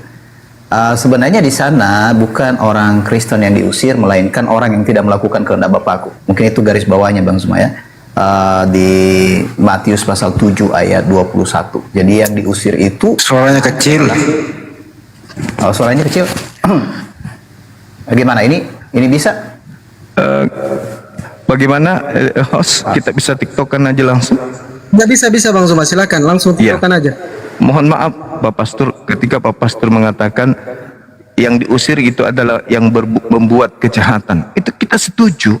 Siapa yang membuat kejahatan itu? Ya orang yang memanggil Yesus itu Tuhan dan tidak melakukan kehendak Bapa. Nah, pertanyaan saya, atas kehendak siapa orang Kristen kemudian menyembah, mempertuhankan, mengilahkan Yesus? Itu loh Pak. Atas kehendak siapa? Gitu. TikToker ini maksudnya ini ya, maksudnya kita langsung sambung-sambung begitu ya, Bang? Iya. Bang Zuma. Oke, baik. Jadi di sini bukan ke orang Kristen jadi sasarannya sebenarnya, yang menjadi penelitian itu yang lebih fairnya itu adalah ketika kita melihat di dalam catatan kitab suci siapa yang tidak melakukan kehendak Allah. Jadi hanya satu kehendak Allah melalui Kristus, yaitu percaya bahwa Dia itu adalah yang disiapkan untuk menyatakan keselamatan itu. Jadi karena mereka tidak percaya, jadi orang-orang Yahudi itu pada waktu itu mereka tidak percaya itu, Bang Zuma. Mereka tidak percaya bahwa Dia Mesias itu persoalannya. Jadi orang bisa melakukan sesuatu tanpa percaya Mesias. Itu dibuktikan dalam kisah para rasul. Jadi ada orang yang mengusir setan, tapi maksudnya setan itu mempermainkan mereka. Jadi ini bukan soal orang Kristen sebenarnya, tetapi soal orang yang ya melakukan ibadahnya memakai nama Yesus, tapi ternyata mereka itu tidak percaya kepada Yesus. Gitu. Oke, baik. Orang Yahudi Pak, hari ini tidak ada yang menyembah, tidak ada yang membawa nama Yesus.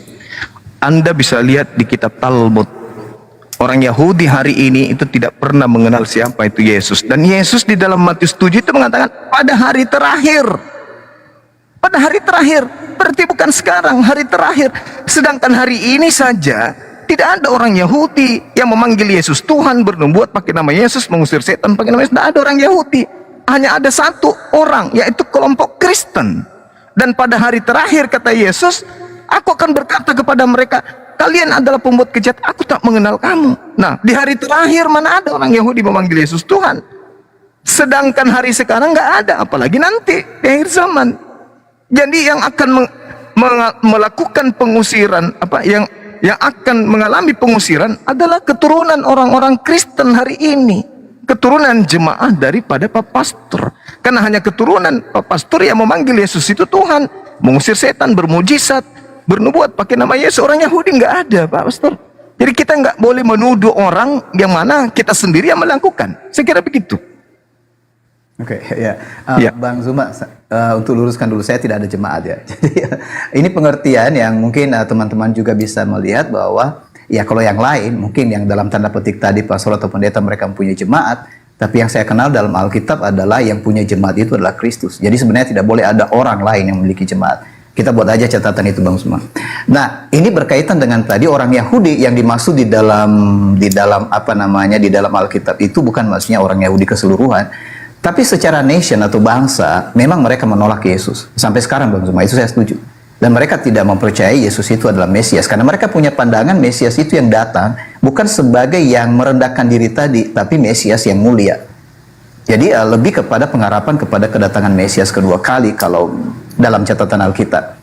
Jadi itu orang Yahudi, memang mereka tidak percaya kepada Yesus. Nah, kalau tadi dikatakan orang-orang Kristen, saya juga tidak menyangkal itu bahwa praktek di dalam orang Kristen ada yang banyak melakukan yang sebenarnya yang seperti demikian. Jadi artinya bukan sebenarnya kita mau, ya saya lebih memilih begini, Bang Zuma, tidak mempersalahkan kelompok manapun, karena siapa yang bisa mengenal kebenaran dia melakukan, nah itu yang diselamatkan. Kalaupun kita misalnya mengkritik atau menyudutkan atau memang menyatakan bahwa orang ini salah, tapi kalau orang itu tidak pernah menyadari tentang kesalahannya, toh dia tetap membenarkan diri. Jadi saya melihat ini catatan dalam Alkitab, seseorang bisa mengenal kebenaran karena roh Allah. Saya garis bawahi itu. Roh Allah itulah yang membuat seseorang tahu bahwa siapa yang harus disembahnya. Jadi bukan alasan orang lain. Misalnya begini, oh orang Majus menyembah, lalu saya menyembah. Tapi tadi yang saya katakan bahwa seseorang secara spontan melakukan itu karena roh. Misalnya ada dua kata ini, percaya dan mengaku. Jadi percaya itu di hati, mengaku itu di mulut. Seseorang percaya karena roh dan mengaku di mulut karena itu roh juga. Kembali, Bang Hikmah. Iya, jadi Tidak ada orang Yahudi yang memanggil Yesus Tuhan. Yang memanggil Yesus Tuhan adalah Kristen. Yang mengusir setan adalah Kristen. Yang bernubuat pakai nama Yesus Kristen. Yang bermukjizat pakai nama Yesus adalah Kristen. Dari buahnya kamu bisa mengenal dia. Jadi ini bukan cuma orang per orang, seluruhnya. Karena di situ ada dua pohon. Tidak mungkin pohon yang baik menghasilkan buah yang baik. Begitu juga sebaliknya, tidak mungkin pohon yang tidak baik menghasilkan buah yang baik. Dan pohon yang tidak baik dan juga buah yang tidak baik akan ditebang dan dilemparkan ke dalam api. Coba Anda baca tuh. Matius 7 nomor 15 sampai nomor 23. Jadi dari buahnya. Kalau buahnya sudah jelek, pohonnya jelek, maka harus ditebang dan dilemparkan ke dalam api. Jadi tidak bisa dikatakan, oh ini buah jelek, buah di sebelah sini baik, sebelah sini buahnya baik, ini yang jelek. Tidak. Dari buahnya ini, kalau jelek, maka semua batangnya itu harus dilemparkan ke dalam api. Coba Pak Pastor baca. Seperti itu datanya. Kemudian, maka yang ada di atas muka bumi ini, yang memanggil Yesus Tuhan hanya Kristen. Dan faktanya kemudian, tidak ada orang Kristen menyembah Yesus karena perintah Tuhan, perintah Bapa. Bukan setiap orang yang berseru kepada aku Tuhan, Tuhan akan masuk ke dalam kerajaan surga, melainkan dia melakukan kehendak Bapakku yang ada di surga. Apa kehendak Bapakku itu? Perjanjian lama. Kalau kehendak Bapa dikatakan kasih, kasih betul. Kasih itu adalah dengan setia melakukan segala perintah-perintah Tuhan. Itu disebut kasih. Tertulis di Ulangan 11 nomor 1. Yosua 22 nomor 5. Kasih itu adalah tekun setia melaksanakan seluruh rangkaian perintah-perintah Tuhan. Itu yang disebut kasih. Bukan menghilangkan hukum Tuhan. Lalu kasih itu adalah mengayomi orang, menyantuni orang, memberikan orang Indomie, memberikan masuk rumah sakit, biaya sakit ketika sakit. Bukan itu yang dimaksud kasih. Kasih itu adalah tekun melaksanakan segala perintah-perintah Tuhan. Yesus mengatakan dalam Yohanes 14, jika kau mengasihi aku, maka engkau akan melaksanakan segala pekerjaan-pekerjaan yang aku lakukan. Nah, mana pekerjaan Yesus menyembah Yesus? Tak ada. Mana pekerjaan Yesus kemudian ibadah hari Minggu? Tak ada. Mana pekerjaan Yesus makan babi, tidak bersunat? Tak ada. Natalan? Tak ada, tak ada. Sedangkan Yesus mengatakan, kalau kau mengasihi aku, kamu akan melakukan pekerjaan aku lakukan. Yohanes 14:12. Nah, Kristen ini melakukan kehendak siapa? Menyembah Yesus. Roh apa yang merasuki orang Kristen sampai menyembah anak orang? Kan itu permasalahannya, Pak Pastor. Sementara Yesus ketika menerangkan dan berkata dalam Yohanes 11 nomor 42, apa kata Yesus? Engkau tahu, kata Yesus. Dia menunjuk ke langit. Engkau tahu bahwa aku melakukan apa yang kau kerjakan. Dan aku ingin bahwa orang yang banyak mengelilingi aku ini, aku mengatakannya kepada mereka, agar mereka percaya bahwa engkaulah yang telah mengutus aku. Berarti Yesus mau dipercaya bahwa dirinya adalah utusan Tuhan, bukan Tuhan. Tapi yang terjadi, orang Kristen menuhankan, makanya ada pengusiran. Maka muncul pertanyaan, roh apa yang merasuki saudara-saudara Kristen sehingga dengan teganya menyembah utusan Tuhan? Yesus malu di hadapan Tuhan. Apa kata Yesus? Pergilah kepada saudara-saudaraku, jangan kau sentuh aku. Katakan kepada mereka, aku akan pergi kepada Tuhanku dan Tuhanmu, Allahku dan Allahmu, ilahku dan ilahmu. Yohanes 20. Jadi mau kayak mana? Kristen ini mau dapat keselamatan itu dari mana? Ini penting, Pak Pastor, sebagai saudara saya itu. Nah, dikatakan oleh Yesus bahwa pada hari terakhir banyak orang yang akan berseru kepadaku, Tuhan, Tuhan, bukankah kami telah bernubuat demi namamu, bermujizat demi namamu, dan banyak mengusir setan demi namamu juga? Kata Yesus, pada hari itulah aku akan berterus terang pada mereka, aku tidak mengenal kalian, enyahlah daripadaku, kalian semua adalah pembuat kejahatan. Jadi buahnya dari nabi palsu itu adalah memanggil Yesus Tuhan, bernubuat, bermujizat, mengusir setan. Seperti itu. Mungkin saudara pastor ini bisa menunjukkan kepada saya pola yang dipraktekkan gereja menyembah Yesus itu adalah kehendak Bapa. di mana kehendak Bapa agar orang-orang Kristen itu mempertuhankan anaknya, utusannya? Saya minta dalil, silakan. Ya, baik, makasih Bang Zuma. Jadi dari bagian yang terakhir itu ya, misalnya meminta menunjukkan gereja-gereja Pak perintahnya, jadi saya pikir bukan di situ yang mungkin saya responi, karena ya itu gereja. Kalau misalnya agama masing-masing, kalau saya Bang Zuma, saya menghormati aja apa yang dilakukan oleh agama A, agama B, agama C itu, tapi saya berfokus kepada satu kebenaran. Yang saya lihat begini, kebenaran itu tidak mungkin dua, hanya satu. Mungkin di sini nanti kita semua teman-teman yang lain, ya di sini sebenarnya kita saling menghargai, menghormati ketika seseorang berkata ini kebenaran. Nah, karena kalau misalnya kebenaran itu hanya satu, nah itu apakah kebenaran ini diperebutkan atau dipertentangkan? Nah, mungkin itu catatan kita berikutnya. Kalau misalnya ini dilanjut diskusi, tadi Bang Zuma sempat singgung tentang keselamatan, tapi saya fokus saja malam ini juga dulu tentang berkaitan dengan ketuhanan tadi. Nah, karena ada kaitannya dengan ketuhanan itu tadi, tadi kan Bang Zuma sempat melihat ini buahnya ini jelek, ini pasti dari mana gitu kan. Ini karena menyebut orang-orang Kristen. Saya melihat dalam Alkitab begini, buah itu terlihat dari perkataan yang berasal dari hati. Makanya kalau dikatakan dari pohonnya, pohon itu kan akarnya dari mana kita nggak tahu sampai itu berbuah. Kita tidak pernah mengenal seseorang sampai dia mengeluarkan kata-kata. Jadi kata-kata yang keluar di mulutnya terlihat bahwa orang ini seperti apa gitu. Jadi Yesus berkata, kamu berkata-kata, kelihatan kamu mengatakan semua menggunakan ayat firman Tuhan, tapi praktek perilakumu itu adalah mengapa engkau membenci orang lain. Itu yang dipertentangkan di sana. Jadi kalau tadi menyinggung tentang kasih yang praktik yang lain itu saya pikir itu ada benarnya sebenarnya, tapi bukan di situ. Tapi soal praktek dari hati itu, apa yang terjadi di kata-kata dan perbuatan, tidak mungkin sebenarnya kata-kata dan perbuatan itu berbeda karena berasal dari sumber yang sama, hati gitu. Jadi buah itu adalah kata dan perbuatan seseorang. Nah, jadi kalau misalnya seseorang mengusir setan, nah pengusiran setan yang saya tahu dalam Alkitab itu tidak hanya dilakukan oleh murid-murid Yesus sebenarnya, tapi juga murid-murid orang Farisi. Mereka melakukan itu. Nah, sebenarnya yang disoroti Yesus bukan soal mereka mengusir setan, karena memang disuruh mereka atau diperintahkan murid-murid ini supaya mereka pergi, termasuk memberitakan Injil, menyembuhkan penyakit dan mengusir juga setan-setan. Tapi apa bedanya di dalam Matius pasal 7 itu untuk mengingatkan kepada mereka bahwa yang dipentingkan itu bukan mengusir setannya, melainkan melakukan kehendak Bapakku.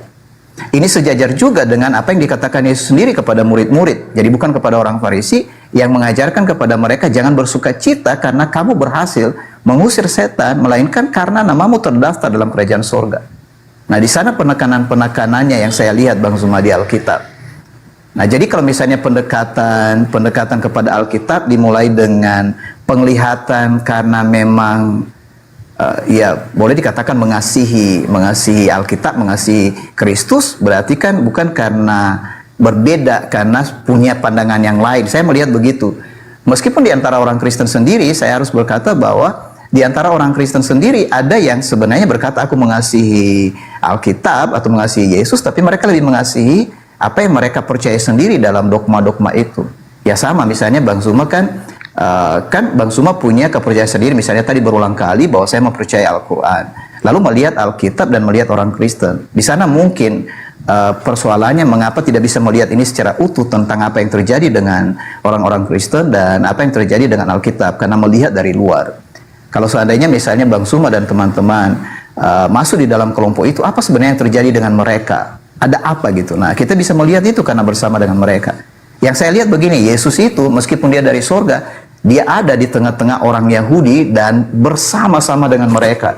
Dan bahkan dia bersama-sama dengan orang berdosa.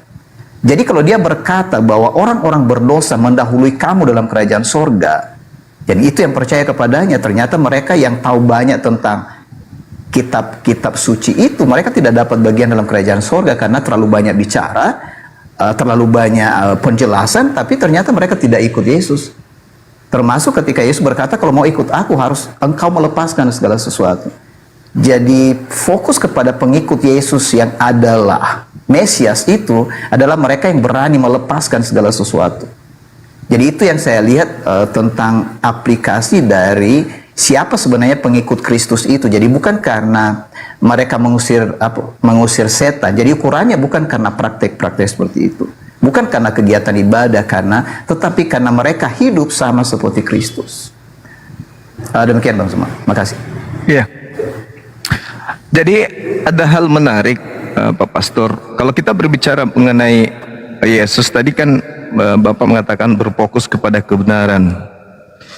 Kalau berfokus kepada kebenaran, maka dasar kebenaran yang Pak Pastor maksud itu, contoh misalnya menyembah Yesus, gereja memuji Yesus, mentuhankan, mengilahkan Yesus, itu dasar kebenarannya itu di mana?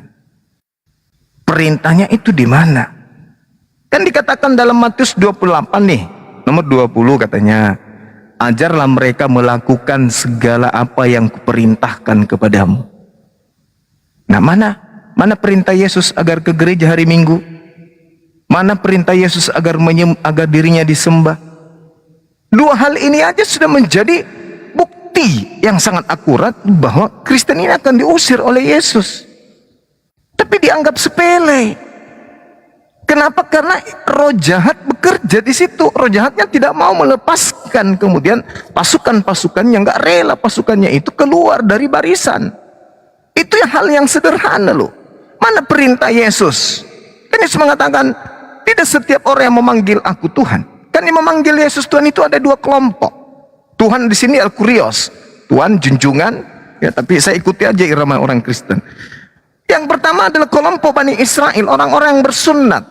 Memanggil Yesus itu Tuhan, memanggil Yesus Sayyid, memanggil Yesus itu Maran, Tuhan, Kurios, Tuhan.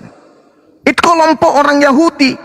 Tetapi kelompok Yahudi yang satu ini, mereka melaksanakan segala apa yang Bapa perintahkan.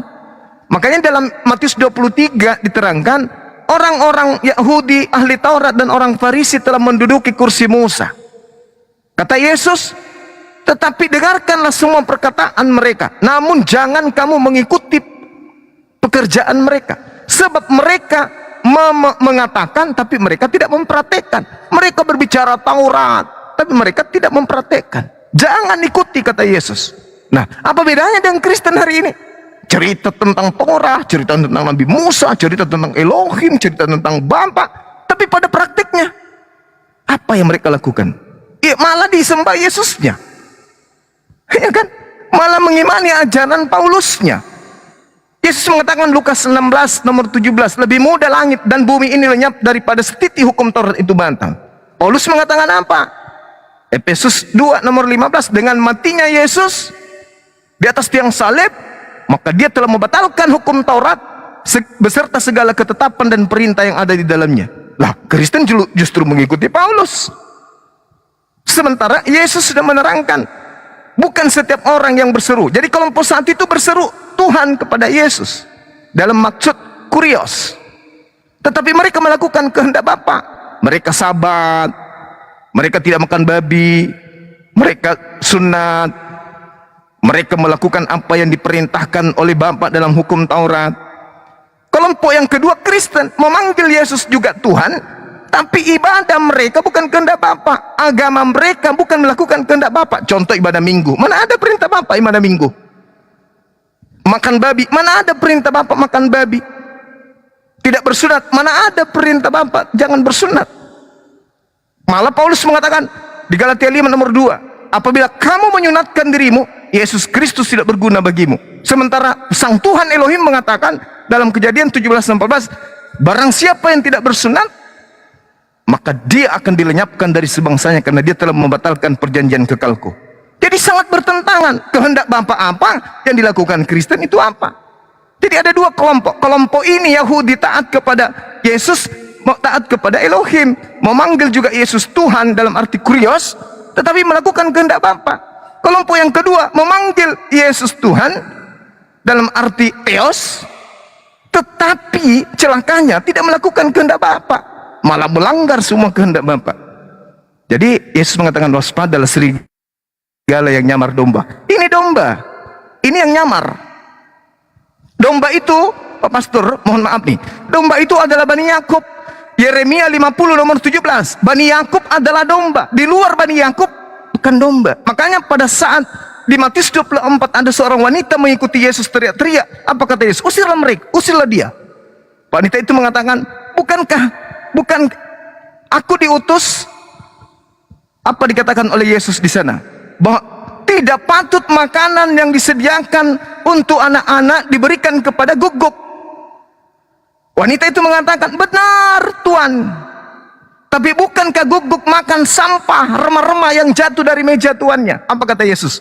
Benar, besar imanmu ibu. Jadilah seperti apa yang engkau inginkan. Apa yang diinginkan ibu itu? Sembuhkan anakku. Anaknya sembuh. Tapi status guguknya tidak berubah menjadi domba. Justru karena dia mengakui dirinya adalah guguk, maka Yesus mengatakan, hebat kali ibu ini. Imanmu benar, imanmu besar.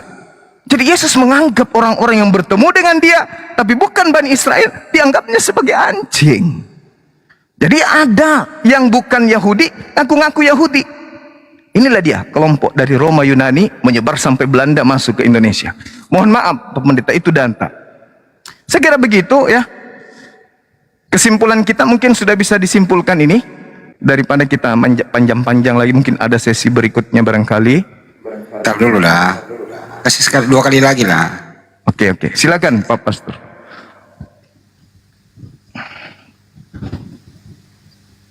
Mute-nya dibuka, Pak Pastor. Ke mute, Bang. Ya, Bang Handi izin di Makasih. mute Bang Handi ya. Makasih, Bang Zuma ya. No. Ada Oh, banyak Kena izin report, kena report Bang Joma. kena Bang Zuma. Tunggu aja dulu Pak Pendeta ya. Ya, sedikit aja saya sampaikan Bang Fandi sebelum diakhiri ya. Jadi ada banyak yang disampaikan Bang Zuma, nggak mungkin saya respon semua ya. Tapi ya, Cek. Saya juga turun ya? Enggak ya? Enggak ada Bang Handi. iya kalau saya turun juga di sini nggak apa-apa. Enggak, izin Pak Pastor. Sebelum itu izin ya teman-teman ke band Bang Zuma nanti naik kembali. Kalau bisa ditunggu dulu Pak Pastor ya, baru Pak Pastor narasi gitu. Oh begitu, oke, baik. Ya, nanti kan bisa kita kan nanti setelah ini masih ada sesi-sesi selanjutnya. Ini diskusi terbaik ini kalau menurut saya Pak Pastor. Baik Van, makasih. Ya, Nah, ini kita- ada Bang Zuma. Ya, silakan.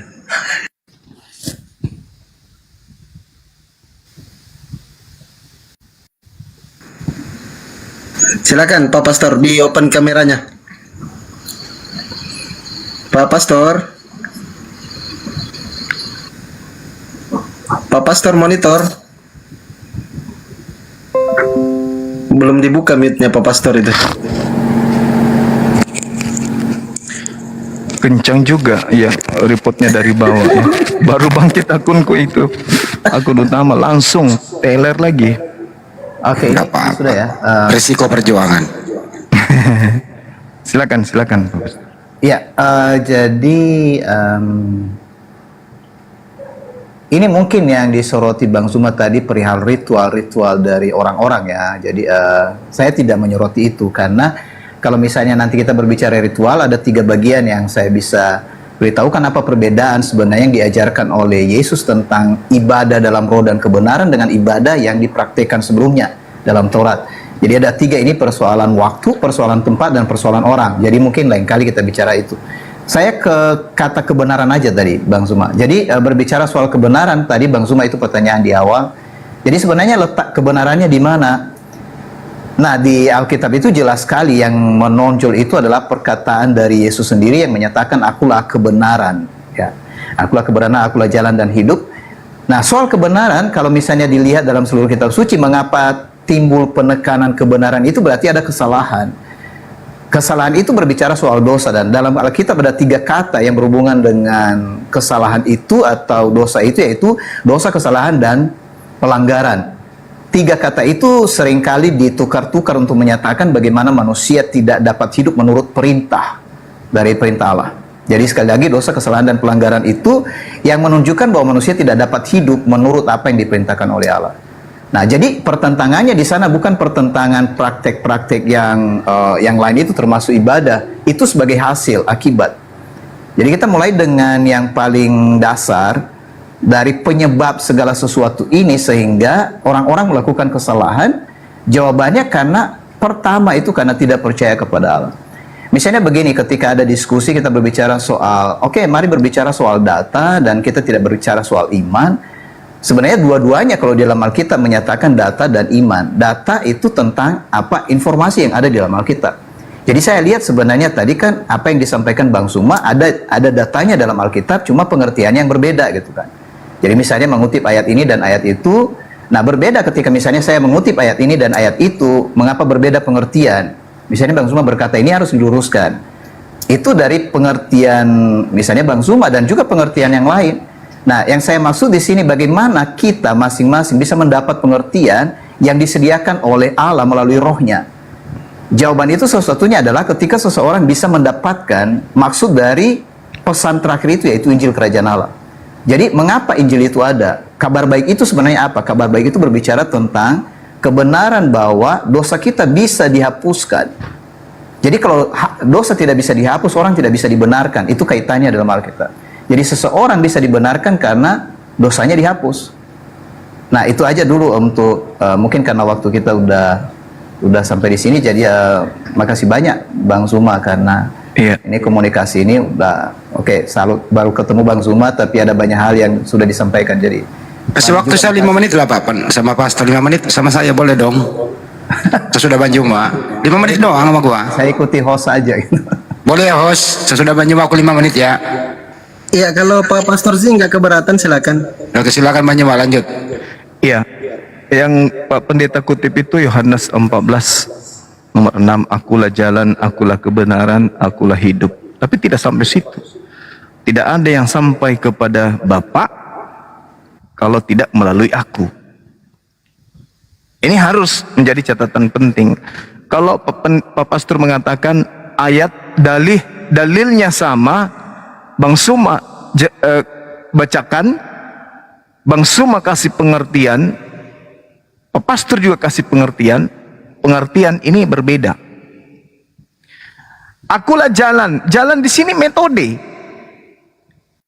Jalan itu cara. Caranya kemudian menuju kepada Elohim itu seperti apa? Yesus ajarkan. Jangan membunuh. Jangan ini, jangan itu, jangan ini, jangan itu. Jangan membunuh berarti nggak boleh bunuh Yesus. Dan di situ Kristen udah kalah di situ. Maksudnya kalah dalam arti kata konsep keagamaan Kristen justru dibangun atas pembunuhan. Akulah jalan, akulah cara, akulah metode yang harus orang-orang lakoni untuk sampai kepada Bapa. Itu pertama. Yang kedua, akulah kebenaran. Kalau Yesus adalah kebenaran, maka semua unsur firman atau sabda yang Yesus sampaikan ke tengah-tengah Bani Israel, itu yang harus menjadi acuan. Karena Yesus adalah kebenaran, maka ucapan Yesus yang harus menjadi titik tumpu sebuah keimanan, bukan oknum lain. Dan yang ketiga, akulah hidup. Apa hidup itu? Menurut Yesus, orang yang menjadikan metode yang diajarkan Yesus, orang yang mempraktikkan kebenaran yang Yesus sampaikan, akan mendapatkan hidup yang kekal.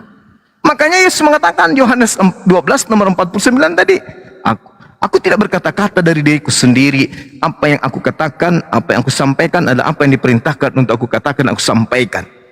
Dan aku tahu bahwa firman-Nya itu adalah hidup yang kekal. Makanya aku menyampaikan sesuai apa yang Bapa perintahkan untuk aku sampaikan.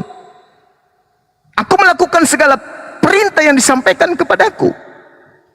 Oleh karena itulah kalau dikatakan bahwa dia adalah hidup kekal, berarti hidup kekal itu adalah firman. Coba baca Yohanes 12 nomor 50. Aku tahu bahwa firman-Nya itu adalah hidup yang kekal. Oh, berarti perintah Tuhan, Bapa Elohim yang menjadi hidup yang kekal. Siapa yang melaksanakan firman Elohim, maka dia akan mendapatkan hidup yang kekal. Di mana firman Elohim itu? Ya perjanjian lama.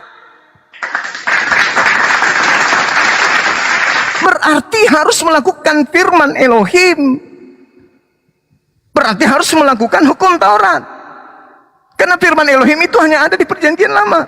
Tak ada firman Elohim di dalam perjanjian baru, tak ada. Dan aku tahu bahwa firman-Nya itu adalah hidup yang kekal. Coba Yohanes 12:50. Hebat kali Yesus itu. Berarti kalau firman Elohim itu adalah hidup yang kekal, maka benarlah kata Yesus dalam Yohanes 17 nomor 3, hidup kekal itu adalah mereka mengenal Engkau satu-satunya Tuhan yang benar dan mengenal Yesus Kristus yang Engkau utus. Berarti Yesus mau dikenal sebagai utusan. Dalam Yohanes 17 nomor 3 itu ada dua yang harus dikenal.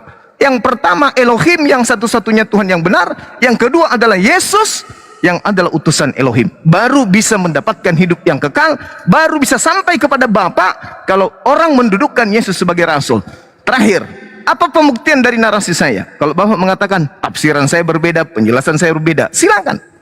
Tapi Yesus mengatakan dalam Yohanes 5 nomor 36, ada kesaksianku yang lebih penting dari kesaksian Yohanes Pembaptis. Kira-kira ilmunya Yohanes Pembaptis dibandingkan ilmunya pastor, pendeta, dan seterusnya itu tinggi mana? Lebih tinggi Yohanes Pembaptis, karena di dalam Matius 21 nomor 31 dikatakan oleh Yesus, pemungut cukai dan pesundal lebih dulu masuk ke dalam kerajaan surga sebab mereka mendengarkan apa yang Yohanes perintahkan dibandingkan kamu. Kamu mendengarkan apa yang diperintahkan Yohanes tapi kamu tidak mengikuti. Yohanes Pembaptis, bukan Yohanes penulis Bible. Artinya bahwa Yohanes perkataannya membuat orang masuk ke dalam surga, baik itu pemungut cukai, rentenir maupun pelacur, pesundal. Berarti Yohanes ini bukan orang biasa, tetapi Yesus jauh lebih hebat. Apa kata Yesus? Ada kesaksianku yang lebih hebat, yang lebih penting dari kesaksian Yohanes Pembaptis, bahwa segala pekerjaan yang aku lakukan, mujizat, tanda-tanda, kekuatan, pekerjaan itulah yang aku lakukan sekarang, dan pekerjaan itu yang bersaksi tentang aku, bahwa Bapa yang telah mengutus aku. Berarti Yesus mempersaksikan dirinya sebagai utusan Tuhan. Kalau di Islam disebut Rasulullah. Yesus mempersaksikan dirinya sebagai Rasulullah. Kristen mempersaksikan Yesus adalah Allah itu sendiri, Bapa itu sendiri. Maka siapa yang salah di sini? Yesus atau gereja atau Kristen? Yesus mempersaksikan dirinya sebagai utusan. Tak ada kesaksian yang lebih tinggi dari itu. Yohanes Pembaptis kalah, hanyut dia. Yesus mengatakan, ada kesaksianku yang lebih penting dari kesaksian Yohanes Pembaptis, bahwa segala pekerjaan yang aku lakukan, pekerjaan itu yang aku lakukan sekarang, dan pekerjaan itu yang bersaksi bahwa Bapa yang telah mengutus aku. Berarti Yesus bersaksi dirinya sebagai utusan Tuhan. Pekerjaan, mujizat, tanda-tanda, kekuatan itu bersaksi bahwa Yesus itu juga adalah utusan Tuhan. Tapi Kristen, saudara Pastor Z, mempersaksikan dengan keterangan yang sudah hampir sejam ini, keterangan demi keterangan,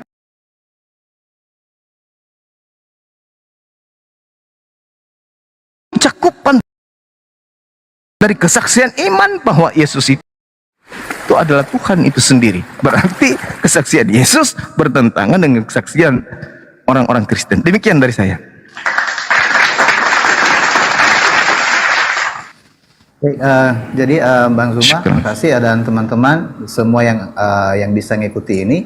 Jadi seperti tadi yang saya katakan, kita berbicara misalnya Yohanes pasal 16, pasal 14 ayat 6. Jadi Yesus berkata, akulah kebenaran, akulah jalan, akulah hidup. Dalam Alkitab keseluruhannya, kalau kita melihat tentang kebenaran itu apa, kemudian jalan itu apa, kemudian hidup itu apa. Jadi kalau dikatakan akulah kebenaran, berarti kan sumber kebenaran itu sumbernya dari mana gitu. Karena Yesus berasal dari Sang Bapa.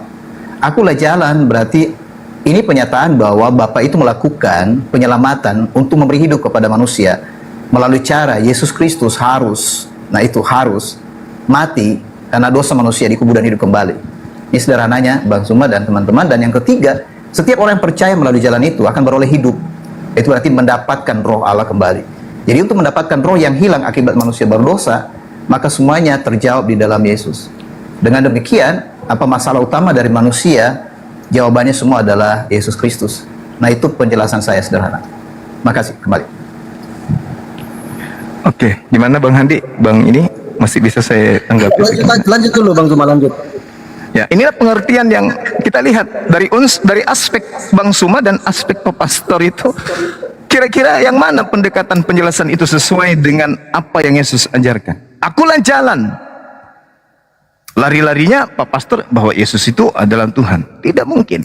Di dalam Kisah Para Rasul 13 nomor 23, orang Israel harus tahu bahwa Tuhan telah mengutus juru selamat bagi orang Israel, yaitu Yesus Kristus. Orang Israel punya juru selamat, Yesus Kristus. Seperti apa Yesus Kristus itu? Baca Kisah Rasul 2 nomor 22. Hai orang Israel, yang aku maksudkan adalah Yesus Kristus, seorang manusia yang berasal dari Nazaret, yang ditentukan oleh Allah sebagai perantara, yang diberikan kekuatan, mujizat-mujizat, tanda-tanda yang dilakukan oleh Allah melalui perantaraan Yesus. Masya Allah. Jadi kemudian sangat jelas dikatakan bahwasanya Allah melakukan segala mujizat, melakukan segala tanda-tanda, melakukan segala kekuatan melalui hambanya Yesus. Makanya Yesus mengatakan dalam Yohanes 5 nomor 30, aku tidak bisa berbuat apa-apa dari diriku sendiri. Tapi kamu bisa membangkitkan orang mati. Oh, itu Tuhanku yang melakukan. Mana buktinya? Kisah Para Rasul 2 nomor 22. Mujizat yang dilakukan oleh Yesus, ternyata bukan Yesus yang melakukannya. Yang melakukan itu adalah Allah melalui perantaraan Yesus. Coba pendalaman materi dengan mengkaji Kisah Para Rasul 2 nomor 22 itu. Dan Yohanes 5 nomor 30. Dan juga Yohanes 4 nomor 34. Makananku adalah melakukan pekerjaan yang diperintahkan oleh Bapa untuk aku kerjakan. Yohanes 14 nomor 24. Firman yang keluar daripada aku itu bukan dari diriku, tetapi dari Dia yang telah mengutus aku. Kan hebat kali. Yesus itu hanya perantara. Jadi dia adalah jalan menuju kepada Elohim. Jalan apa yang disampaikan oleh Yesus? Yohanes 14:12. Barang siapa yang percaya kepadaku, dia akan melakukan pekerjaan yang kulakukan. Barang siapa yang melakukan pekerjaan Yesus, berarti dia mengikuti jalan kebenaran. Kebenaran itu adalah segala firman yang engkau berikan kepada aku telah aku sampaikan kepada mereka. Mereka telah menerimanya dan mereka percaya bahwa engkau lah yang telah mengutus aku. Jadi kebenaran itu adalah Yesus adalah utusan. Hidup, Yohanes 17 nomor 3. Hidup kekal itu adalah mereka mengenal engkau satu-satunya Tuhan yang benar, mengenal aku sebagai utusan. Jadi jalan, Yesus adalah utusan. Kebenaran, Yesus adalah utusan. Hidup kekal, Yesus adalah utusan. Baru bisa sampai kepada Bapa. Kalau Yesus tidak dianggap utusan, tidak ada keselamatan. Percaya saja. Kalau ada orang menyembah Yesus, berarti dia tidak mengikuti jalan Yesus. Kalau ada yang menyembah Yesus, berarti dia tidak mengakui kebenaran Yesus. Kalau ada yang menyembah Yesus, berarti dia tidak akan memperoleh hidup yang kekal. Makanya apa buktinya? Matius 7 nomor 15 sampai nomor 23. Orang yang menyembah Yesus diusir. Enyahlah daripada aku kalian pembuat kejahatan. Aku tidak mengenal kalian. Itu fakta. Nah, tapi penjelasan Pak Pastor beda. Jauh dari kerangka ajaran Yesus. Jauh. Sekira begitu. Ya, mungkin baiknya Saya kita bisa respon Bang Zuma dan Oh, boleh. Oke. Silakan. Jadi ya ada banyak yang dijelaskan Bang Zuma ya. Jadi yang dinyatakan oleh Alkitab bagaimana cara mengenal Yesus sebenarnya tadi larinya kepada apakah misalnya saya tadi sebenarnya tidak berbicara banyak bahwa saya menegaskan bahwa Yesus itu Tuhan karena menurut kesaksian kitab suci seseorang pada akhirnya mengakui Yesus itu Tuhan bukan karena seseorang seperti mempengaruhi orang itu dan berkata Yesus itu adalah Tuhan. Nanti itu dicek, pada akhirnya orang mengakui Yesus itu adalah kurios. Karena yang saya katakan pertama tadi, itu saya tidak, maksudnya masih tetap yang saya katakan tadi. Pada akhirnya mereka menyadari sesuatu yang terjadi, yang dilakukan. Jadi ada dua di sini, itu adalah pengetahuan yang terlihat dan pengetahuan dalam hati. Sekalipun seseorang memiliki pengetahuan di mata, jadi sekali lagi seorang bisa memiliki pengetahuan di mata, tapi kalau hatinya tidak diterangi, itu tidak sempurna dia mengenal sebenarnya siapa Mesias itu. Nah, saya kasih contoh begini. Ketika Yesus berhadapan dengan para, boleh dikatakan para ahli Taurat dan para pemimpin itu Farisi, Yesus berkata kepada mereka, kamu menyelidiki kitab-kitab suci dan kamu menyangka di dalamnya kamu beroleh hidup. Jadi ini sebenarnya betul karena semua orang bisa meneliti kitab suci, tapi Yesus berkata, kamu tidak mau datang kepadaku. Jadi kitab suci atau Alkitab menyaksikan sebenarnya cara untuk bisa mengenal Yesus. Langkah pertamanya bukan hanya meneliti Alkitab, melainkan karena memang mau datang kepada Yesus. Saya lihat di situ dalam keseluruhannya pada akhirnya siapa yang menjadi pengikut Yesus, karena tadi kan ini berbicara apakah orang yang beragama Kristen atau memang pengikut Yesus. Yang saya lihat adalah pengikut Yesus. Tidak ada seorang pun yang bisa mengikuti Yesus kecuali dipanggil oleh Yesus. Nah, panggilan inilah yang sebenarnya yang menyebabkan orang nanti punya pengakuan. Jadi bukan lebih dulu disuruh mengakui. Nah, ini konsep agama sebenarnya, kan agama itu meminta ada suatu pengakuan lebih dulu secara menyeluruh, baru seseorang itu ya bisa melakukan apa saja di dalam aturan itu. Tetapi dalam kerajaan Allah melalui Yesus, yang pertama-tama itu, langkah pertama itu adalah dipanggil. Jadi orang dipanggil, ikutlah aku gitu. Nah, siapa yang bisa mengikut dia? Jawabannya, kalau orang tidak menyerahkan diri mengikut dia, bagaimana mereka bisa mengenal kebenaran yang diajarkan oleh Yesus? Jadi boleh dikatakan sebenarnya di sini Bang Zuma dan teman-teman tidak bisa mengikuti Yesus hanya karena melihat data atau karena mengurunkan ayat-ayat kitab suci itu di dalam Alkitab ya, tanpa harus lebih dulu dengan kerelaan memang percaya bahwa Yesus itu adalah yang datang dari Allah dan memanggil untuk ikut dia. Nah, di sini di Alkitab saya melihat tidak ada seorang pun yang dipaksakan oleh karena konsep bahwa seorang pada akhirnya mengikuti Yesus. Memang dikatakan dalam Alkitab bahwa yang dapat datang kepada Yesus itu hanya sedikit. Itu sebabnya dikatakan pintu untuk masuk kerajaan surga itu adalah sempit. Jadi bukan soal maksudnya pengetahuan yang rata-rata bagi banyak orang yang pintar. Saya melihat misalnya banyak teman-teman berkata soal data dan bukti, tidak kuranglah orang-orang Yahudi, maksud saya orang-orang Farisi dan ahli-ahli Taurat itu mengenai data. Mereka itu lengkap. Misalnya tadi kembali kepada orang Majus itu bertanya tentang di mana lahirnya Mesias itu. Dan para ahli Taurat dan Farisi bisa membuktikan dengan akurat di mana Yesus lahir atau Mesias itu lahir, yaitu di Bethlehem, di Efrata. Dan ketika mereka dapatkan itu, pada akhirnya orang-orang Majus itu mendapatkan tempat yang persis itu. Persoalannya, ahli-ahli Taurat dan Farisi tidak datang. Itu bedanya gitu kan. Jadi datang kepada Yesus. Jadi di sini sebenarnya urutannya, mana lebih dulu datang kepada Yesus atau mengerti semua ayat-ayat kitab suci. Bedanya murid-murid Farisi dengan murid-murid Yesus, Yesus lebih dulu memanggil murid-muridnya, baru dia jelaskan kepada mereka tentang ayat-ayat kitab suci. Nah, itu perbedaannya Bang Zuma dan teman-teman. Jadi ya, kembali. Terima kasih. Oke. Data engkau menyelidiki kitab-kitab suci. Kitab yang dimaksud Yesus di situ bukan perjanjian baru, Pak. Itu benar, Bang. Nah, Itu benar. sedangkan yang saya selidiki ini adalah perjanjian baru. Dan apa yang saya uraikan itu sesuai dengan ajaran Yesus. Justru orang Kristen ini yang tidak sesuai dengan ajaran Yesus. Ketika Yesus mengatakan datang kepadaku, datang sebagai apa? Kan di dalam Yohanes 11:42, agar mereka percaya bahwa engkau yang telah mengutus aku. Berarti mereka datang kepadaku, percaya kepadaku bahwa aku utusan Tuhan. Bukan datang kepada Yesus menyembah Yesus, bukan. Bukan. Datang kepada Yesus, mendudukkan Yesus itu sebagai utusan Tuhan. Kan uraiannya sudah sangat jelas.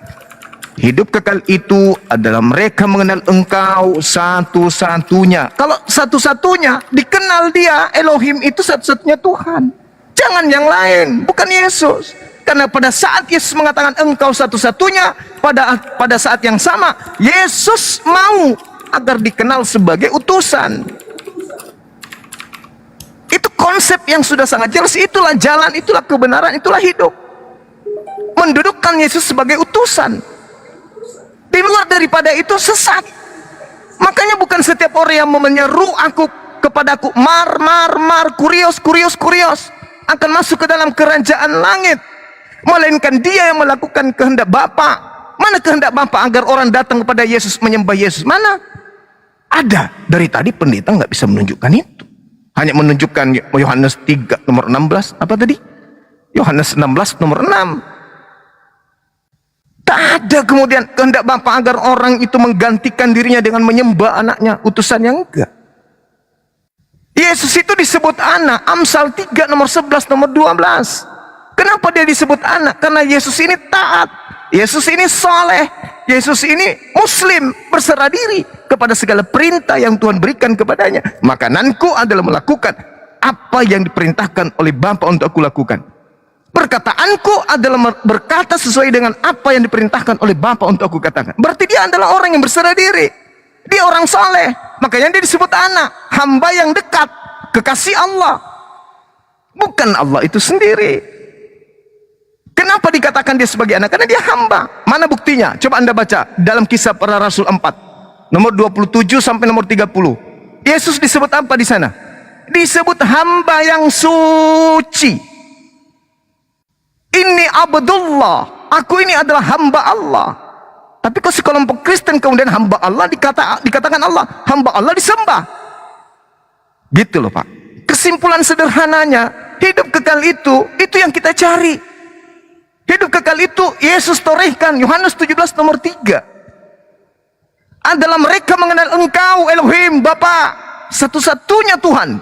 Jangan ditambah-tambah lagi, anak Maria juga Tuhan. Jangan ditambah-tambah. Satu-satunya Tuhan, dan aku mereka kenal sebagai utusan. Nah, itu baru bisa memperoleh hidup yang kekal. Ada dua yang dikenal untuk memperoleh hidup yang kekal: mengenal Tuhan yang mengutus Yesus, dan mengenal Yesus yang diutus oleh Tuhan. Satu Tuhan, satu utusan Tuhan. Di luar daripada itu sesat. Makanya dalam Matius 7 yang tadi itu, bukan orang yang menyeru kepadaku Tuhan akan masuk ke dalam kerajaan surga, melainkan kehendak yang melakukan kehendak.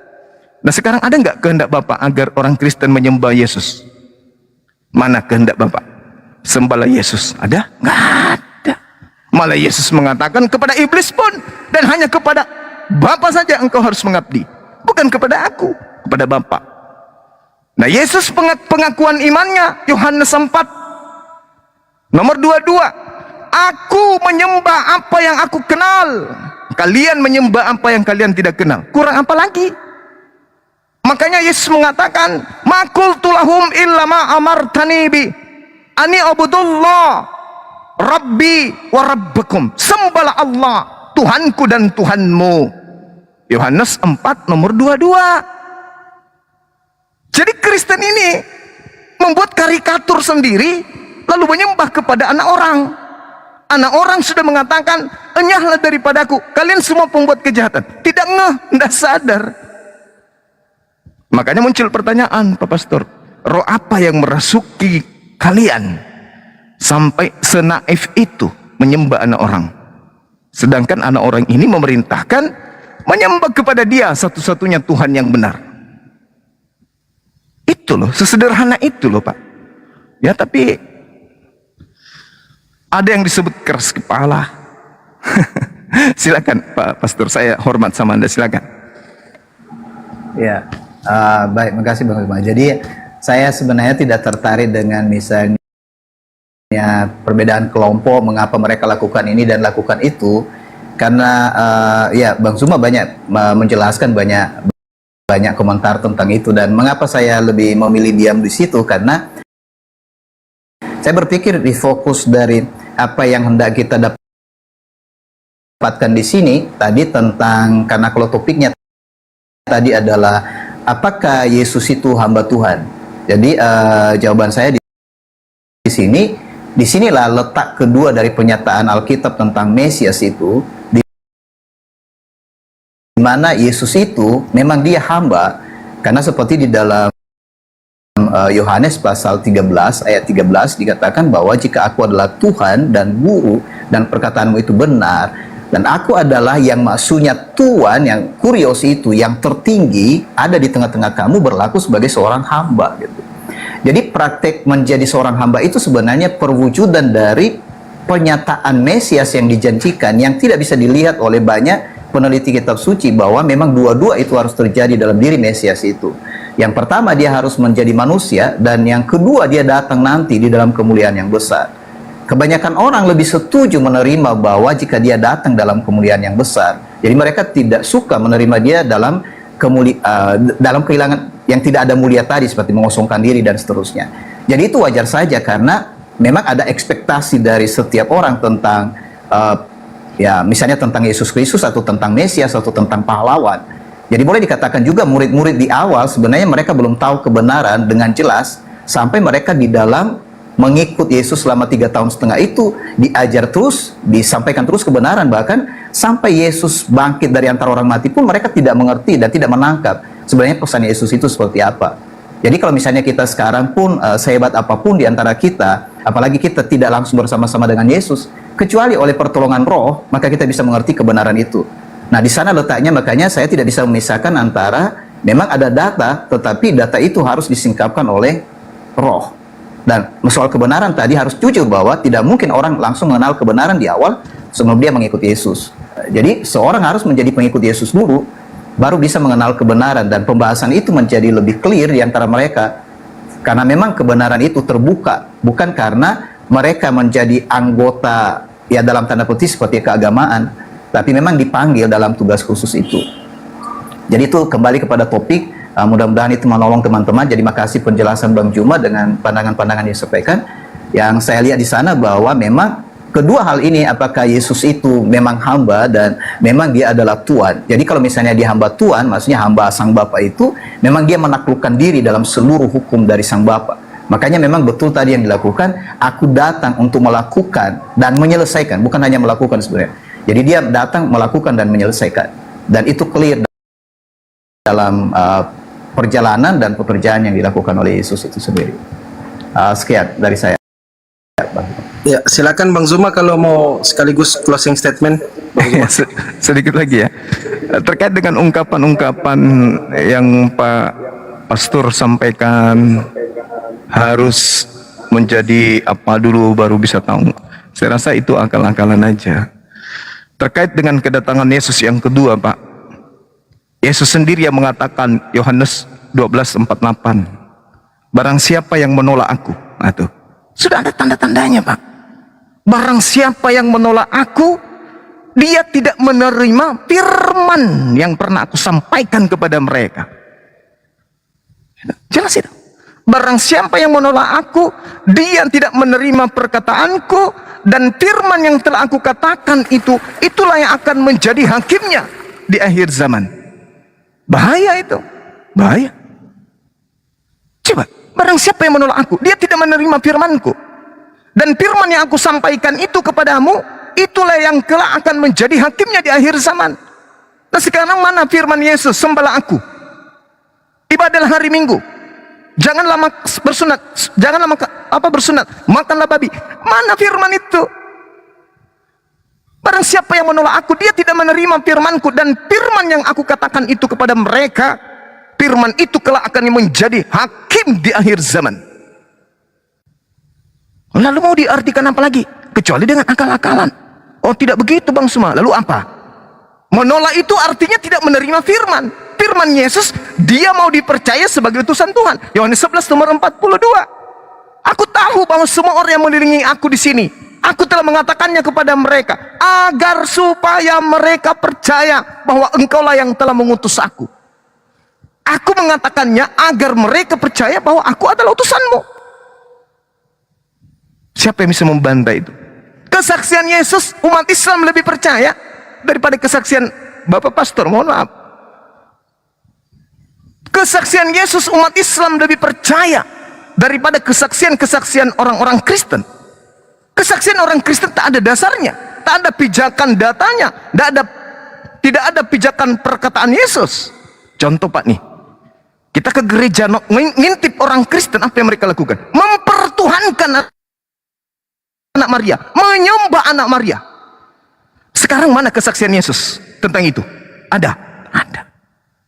Kita lihat meja makannya orang Kristen, ada anjing, ada kodok, ada semua, ada babi. Mana kesaksian Yesus tentang itu? Ada? Tak ada. Periksa nonotnya orang Kristen, sampai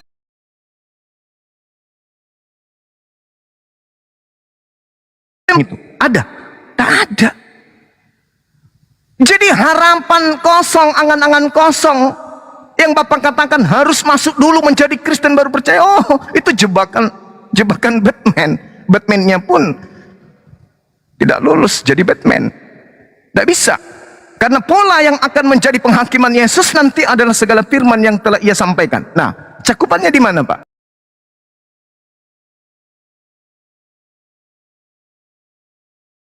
Yohanes 17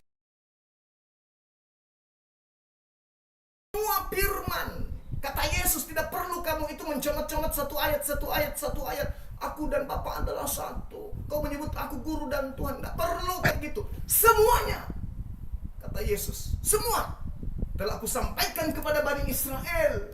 Dan Bani Israel telah menerimanya. Dan mereka percaya bahwa engkau lah yang telah mengutus aku. Berarti murid-muridnya percaya Yesus itu. Kau berikan kepada Makanya dia mengatakan, aku telah kusampaikan kepada mereka dan mereka telah menerimanya dan mereka percaya bahwa engkau lah yang telah mengutus aku. Subhanallah. Segala firman, semua firman, kata Yesus, tidak perlu kamu itu mencomot-comot satu ayat. Aku dan Bapa adalah satu. Kau menyebut aku guru dan Tuhan. Tidak perlu kayak gitu. Semuanya, kata Yesus, semua telah aku sampaikan kepada Bani Israel. Dan Bani Israel telah menerimanya. Dan mereka percaya bahwa engkau lah yang telah mengutus aku. Berarti murid-muridnya percaya Yesus itu utusan. Makanya dia mengatakan, waspadalah kepada serigala yang nyamar seperti domba. Maksudnya, waspadalah kepada non-Yahudi yang nyamar-nyamar Yahudi. Maksudnya, waspadalah kepada yang bukan pengikutku, ngaku-ngaku sebagai pengikut. Itu loh maksudnya. Jadi, mohon maaf bukan saya menggurui, tapi dasar ketika saya berbicara itu adalah Al-Quranul Karim dan juga adalah Bible itu sendiri. Ma qultu lahum illa ma amartani bi. Qala subhanaka ma yakunu li an aqula ma laysa li bihaqq. Seorang nabi, seorang rasul berkata, aku tidak berkata-kata dari diriku sendiri. Apa yang aku katakan adalah apa yang kamu perintahkan untuk aku katakan dan aku sampaikan. Dan perkataanmu itu adalah hidup yang kekal. Makanya Nabi Isa mengatakan dalam Al-Quran, fattakullah wa atiun. Bertakwalah kepada Allah dan taatlah kepadaku. Itulah Pak. Di dalam Yohanes 10 nomor 27, aku mengenal pengikutku. Pengikutku mendengarkan aku. Dan pengikutku mengikuti aku. Siapa yang Bapak pastor ikuti dengan menyembah Yesus? Siapa Pak pastor ikuti dengan ibadah hari Minggu? Siapa yang Bapak ikuti dengan tidak sunat? Siapa yang Bapak ikuti dengan makan babi? Siapa? Bahaya itu, bahaya. Saya kira kita cukupkan aja sampai di sini karena tadi saudara saya pastor yang memulai, maka saya yang mengakhiri. Saya kira mungkin mau closing, silakan. Setelah itu saya juga closing. Silakan Bang. Syukron Bang Zul. Nggak apa-apa Bang Zuma, saya oke. Jadi saya maksudnya baru ketemu malam ini, jadi saya kadang berpikir Bang Zuma itu pendetanya, saya jadi jemaatnya gitu. Enggak. Terima kasih Bang Zuma. Jadi maksudnya ini kan teman-teman bisa melihat, jadi ya semangat terus Bang Zuma dan Bang Fandi. Percakapan malam ini saya sangat hargai. Jadi bersama di Komal ini itu yang bisa saya sampaikan. Jadi kurang lebihnya ini kan kita masing-masing sebenarnya kan punya apa namanya, punya hati, punya prinsip, punya pengertian. Jadi dihargai semua, nggak ada masalah Bang Zuma. Perbedaan itu tadi. Jadi apa yang diterangin bagi saya semua sip. Bang Fandi, makasih. Siap Pak Pastor. Ya. Saya 1 menit doang sama pendeta. 1 menit tadi 1 menit doang Pak Pendeta. Boleh angkat? Ya. Boleh Pak Pastor, semenit aja. 1 menit. Pak Pendeta, selamat kenal. Saya Hanis Lebes. Saya hanya satu menanggapi Bang. Kita tahu kan Bunda Maria itu adalah ibunya Yesus. Dia pernah merawat Yesus. Sederhana pertanyaannya berhubungan dengan Ulangan 4, Markus 12:29. Sebenarnya Bunda Maria ini merawat Tuhan atau merawat manusia Pak Pendeta? Itu aja sih. Bunda Maria merawat Tuhan atau merawat manusia? Silakan.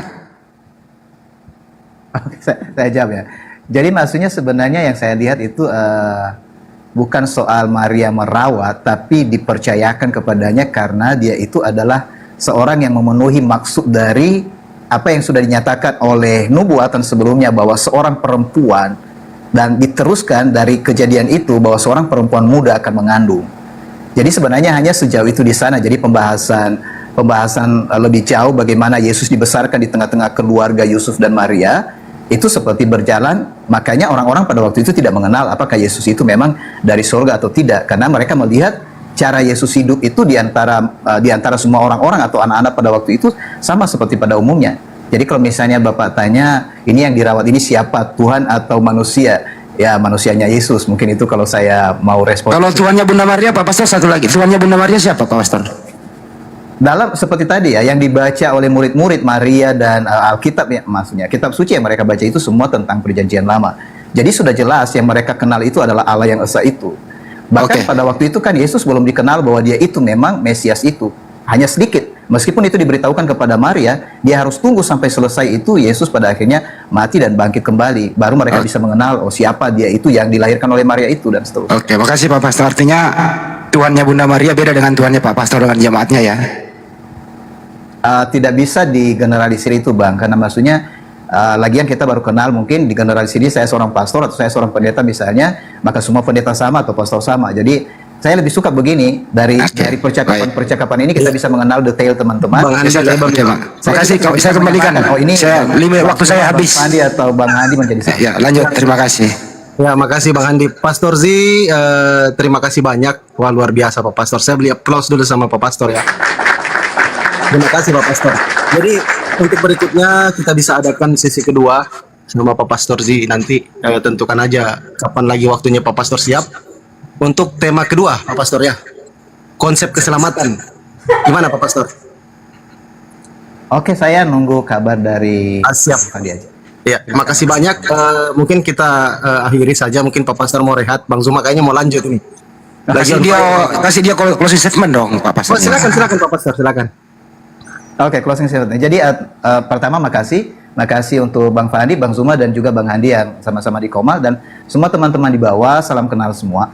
Jadi yang kedua, pertemuan malam ini dengan cara seperti ini lebih menarik dan bahasa semua yang kita bagi itu menunjukkan bagaimana diri kita, karakter kita. Jadi kita di negeri kita yang boleh dikatakan beragam macam ini, meskipun ada perbedaan, saya pikir nggak apa-apa dinyatakan perbedaan, yang penting tidak saling marah. Jadi saling menghargai, saling menghormati, dan saya sangat hormat kepada semua teman-teman malam ini, secara khusus Bang Zuma yang langsung komunikasi, dan juga Bang Fandi yang sudah memfasilitasi ini. Makasih untuk semua. Salam. Siap, Pak Pastor, siap. Ya udah, kalau mau rehat Pak Pastor nggak apa-apa, boleh. Oke, Boleh jadi turun. saya turun ya. Makasih. Siap, sekali Pak lagi. Pastor. Oke. Thank you. Baik. Ya, kasih Bang Juma juga dong untuk closing dulu ini. Tadi udah Bang Andi, lebar. Saya belum lagi dong. Tadi kan pertanyaan saya belum ditanggapi Bang Juma itu. Siap, Jawaban siap, Pak Pastor. Silakan. Iya. Jadi pada dasarnya kemudian orang saudara-saudara Kristen itu harusnya bangga ya dan senang kepada umat Islam gitu ya. Kenapa senang? Karena pembelaan yang dilakukan kemudian umat Islam terhadap Nabi Isa atau Yesus, dan pembelaan yang dilakukan oleh umat Islam kemudian terhadap Tuhan yang mengutus Yesus. Artinya memurnikan ajaran Tuhan yang mengutus Yesus dan memurnikan ajaran Yesus dari subhat-subhat yang dibangun kemudian yang tak berdasar dari Yesus itu sendiri. Jadi sepanjang kita berdiskusi, saya menguraikan semua kalimat, semua kata yang saya sampaikan itu adalah kebaikan-kebaikan untuk kemudian mensucikan Yesus dari tanggapan-tanggapan yang tidak sesuai dengan pengajarannya. Apa yang saya katakan sesuai dengan dasar pijakan sebagai seorang beriman, sebagai seorang muslim, sebagai seorang Islam, terdata di dalam Al-Quran dan tertulis di dalam Bible. Lain cerita ketika kita berbicara mengenai tuan rumah, dalam hal ini adalah orang-orang Yahudi tempo dulu, ketika Yesus itu datang di tengah-tengah mereka, baik pada saat ibunya melahirkan maupun pada saat ibunya telah melahirkan, maupun pada saat Yesus memberikan penginjilan kepada mereka. Tapi kalau umat Islam kemudian berbicara mengenai Yesus, berdata dan mendudukkan Yesus ini sebagai orang yang benar, saya tidak membantah. Kita mengatakan Yesus itu adalah jalan, Yesus itu adalah kebenaran, Yesus itu adalah hidup. Padahal iman kita bukan sebagai pengikut, itu adalah bentuk kasih sayang kita sebagai umat Islam. Kita tidak beriman selayaknya kemudian mereka beriman kepada Yesus. Tapi ketika berbicara Yesus itu adalah hidup kekal, umat Islam mampu menguraikan maksud daripada Yesus mengatakan hidup kekal itu seperti ini. Ketika mereka mengatakan Yesus itu adalah jalan, kita tidak membantah. Ketika dia mengatakan Yesus itu adalah kebenaran, kita tidak membantah. Ketika dia mengatakan Yesus itu adalah hidup, kita tidak membantah. Bahkan kita mengokohkan kemudian kedudukan Yesus dalam paradigma berpikir berdasarkan Bible yang ada yang tertulis. Ada kita bantah? Tak ada. Yang kita bantah adalah tanggapan angan-angan kosong, janji-janji belaka, hurafat, halusinasi yang dibangun tentang Yesus. Itu yang kita bantah. Yesus adalah inkarnasi Tuhan. Itu yang kita bantah. Yesus adalah teofani. Yesus adalah Tuhan yang datang kemudian mengambil rupa manusia. Itu yang kita bantah. Kenapa? Karena itu tidak diajarkan oleh Yesus. Itu yang kita bantah. Tapi kalau yang lain, mereka mengatakan Yesus itu jalan, Yesus itu kebenaran, Yesus itu hidup, Yesus memberi kehidupan yang kekal. Kita luruskan itu. Kita anggap itu adalah sebuah kebenaran. Tetapi ada kemudian konsekuensi daripada itu, bahwa dia adalah rasul berdasarkan ucapan dari mulutnya sendiri. Nah, kalau sudah kayak begini, seorang pastor terpelajar, terdidik menurut hitungan mereka, tapi apa yang terjadi kemudian? Jauh api dari panggang. Justru kita yang melengket ajarannya, penyampaiannya kepada apa yang Yesus jadikan sebagai kisi-kisi kurikulum pengajaran kepada muridnya Bani Israel. Sedangkan mereka, na'udzubillah summa na'udzubillah, apa yang dirangkaikan itu? Apa yang disampaikan itu? Ada yang bisa kita petik kebenaran dari situ? Nggak ada. Semata-mata hanya doktrin, dogma, angan-angan, halusinasi. Nggak ada yang bisa kita tanya. Mana kehendak Bapa? Nggak sampai ke sana. Yang diusir oleh Yesus tidak sampai ke sana. Yesus mau dipercayai sebagai apa? Nggak sampai ke sana. Justru kita yang menguraikan itu semua. Nah, inilah yang menyebabkan sehingga saudara-saudara kita Kristen yang sudah tidak percaya lagi gereja, itu justru mengucapkan la ilaha illallah Muhammad Rasulullah. Ya, saya kira begitu ya, sahabat-sahabat sekalian, Bang Handi dan juga Izin dulu. Handi Ahmad. Ya, Bang Zuma, saya beri aplaus dulu ya. Oke, saya juga tanggapi tadi ya pertanyaan saya ya. Ya, jangan lupa screen care. Ya. Ya, nanti Bang ya. Zuma, tahu tidak tepuk tangan untuk apa tadi itu Bang Zuma? untuk apa ya? Saya nggak ngerti. Ya, untuk selamat telah mendapatkan jemaat baru Bang Zuma ya. Selamat. Oh, tadi beliau mengaku jemaat loh. Kalau boleh tadi yang memberi tanggapan pertanyaan saya itu sangat sederhana tadi itu ya, berdasarkan ulangan 64 Markus 12:29 itu saya tanya dia, apakah Bunda Maria waktu hidup pernah merawat Tuhan atau merawat manusia? Tapi dengan polosnya Pak Pastor mengatakan merawat manusia. Ya kalau sudah Bunda Maria merawat manusia, ya anaknya itu bukan Tuhan toh. Yang kedua tadi sambungannya adalah apakah Tuhannya Bunda Maria sama dengan Pak Pastor dan jemaatnya? Dia bingung menjawabnya. Saya kesimpulan berarti Tuhan Murah Maria dengan Pak Pastor beda dong. Kata jawabannya dia adalah jangan begitu dong. Nah ini diskusi apa ya? Iman dan doktrinnya nggak cita-cita gitu loh. Nggak bisa memang dibahas. Tapi nggak apa-apa lah. Saya memberikan selamat kepada Banyuma yang dapat jemaat baru yaitu pastor. Selamat Banyuma. Terima kasih Bang Handi. Terima kasih. Saya boleh nggak minta perpuluhan nanti sama beliau? Boleh dong. Boleh banget. Ya silakan, itu Bang Andi ada fake itu Kristen kayaknya. Silakan. Jadi Pak Pastor nanti ini minta perpuluhan ke jemaatnya dikumpulin dulu. Setelah Ditutup pastor dulu. ini. Bang Andi ditutup dulu sesi Ya, ini, baru ada tamu baru. Kita buka Oke. sesi baru. Ya. Tapi saya tetap lanjut karena saya live-nya baru gitu ya. Ya. Dan di Julkipli Emabas dia mau ditutup apa terusin? Iya, ditutup aja dulu teman-teman sekalian, baru kita buka sesi baru lagi ya. Oke. Iya. Oke. Terima kasih teman-teman buat semuanya. Sahabat Bang Suma mau live deh. Ya, terima kasih sahabat buat semuanya telah menyaksikan diskusi santun antara Julkipli Emabas dengan Pastor Wanji. Beliau dari Katolik. Pak, aduh, tar dulu Bang, lagi ngomong Bang. Kita tutup loh ini. Terima kasih ya buat semuanya. Sekiranya ada kekeliruan, ada kehilapan, kami mohon maaf. Inilah cerminan antara kita hidup berbangsa dan bernegara, saling toleransi satu sama lain, saling menghormati. Boleh kita berbeda pendapat, tapi kita tidak boleh saling membenci, saling menghujat. Terima kasih buat semuanya. Kita tutup season kali ini, kita buka season yang baru, diskusi lintas agama kembali. Sebagai narasumber adalah Zulkifli M. Abbas. Sampai jumpa. Assalamualaikum warahmatullahi wabarakatuh. Ya, kepada sahabat-sahabat yang ada di YouTube Zulkifli M. Abbas, jangan kemana-mana. Habis ini kita akan buka lagi kembali ya, stay tune di Zulkifli M. Abbas untuk mendengarkan kajian-kajian berikutnya, diskusi kita dengan saudara-saudara kita Kristen. Kita tutup dulu. Subhanakallahumma bihamdi asyhadu an la ilaha illa anta astaghfiruka wa atubu ilaih. Salam tauhid, salam satu Tuhan. Jayalah Islamku, jayalah Indonesiaku. Allahu Akbar. Assalamualaikum warahmatullahi wabarakatuh. Waalaikumsalam warahmatullahi wabarakatuh.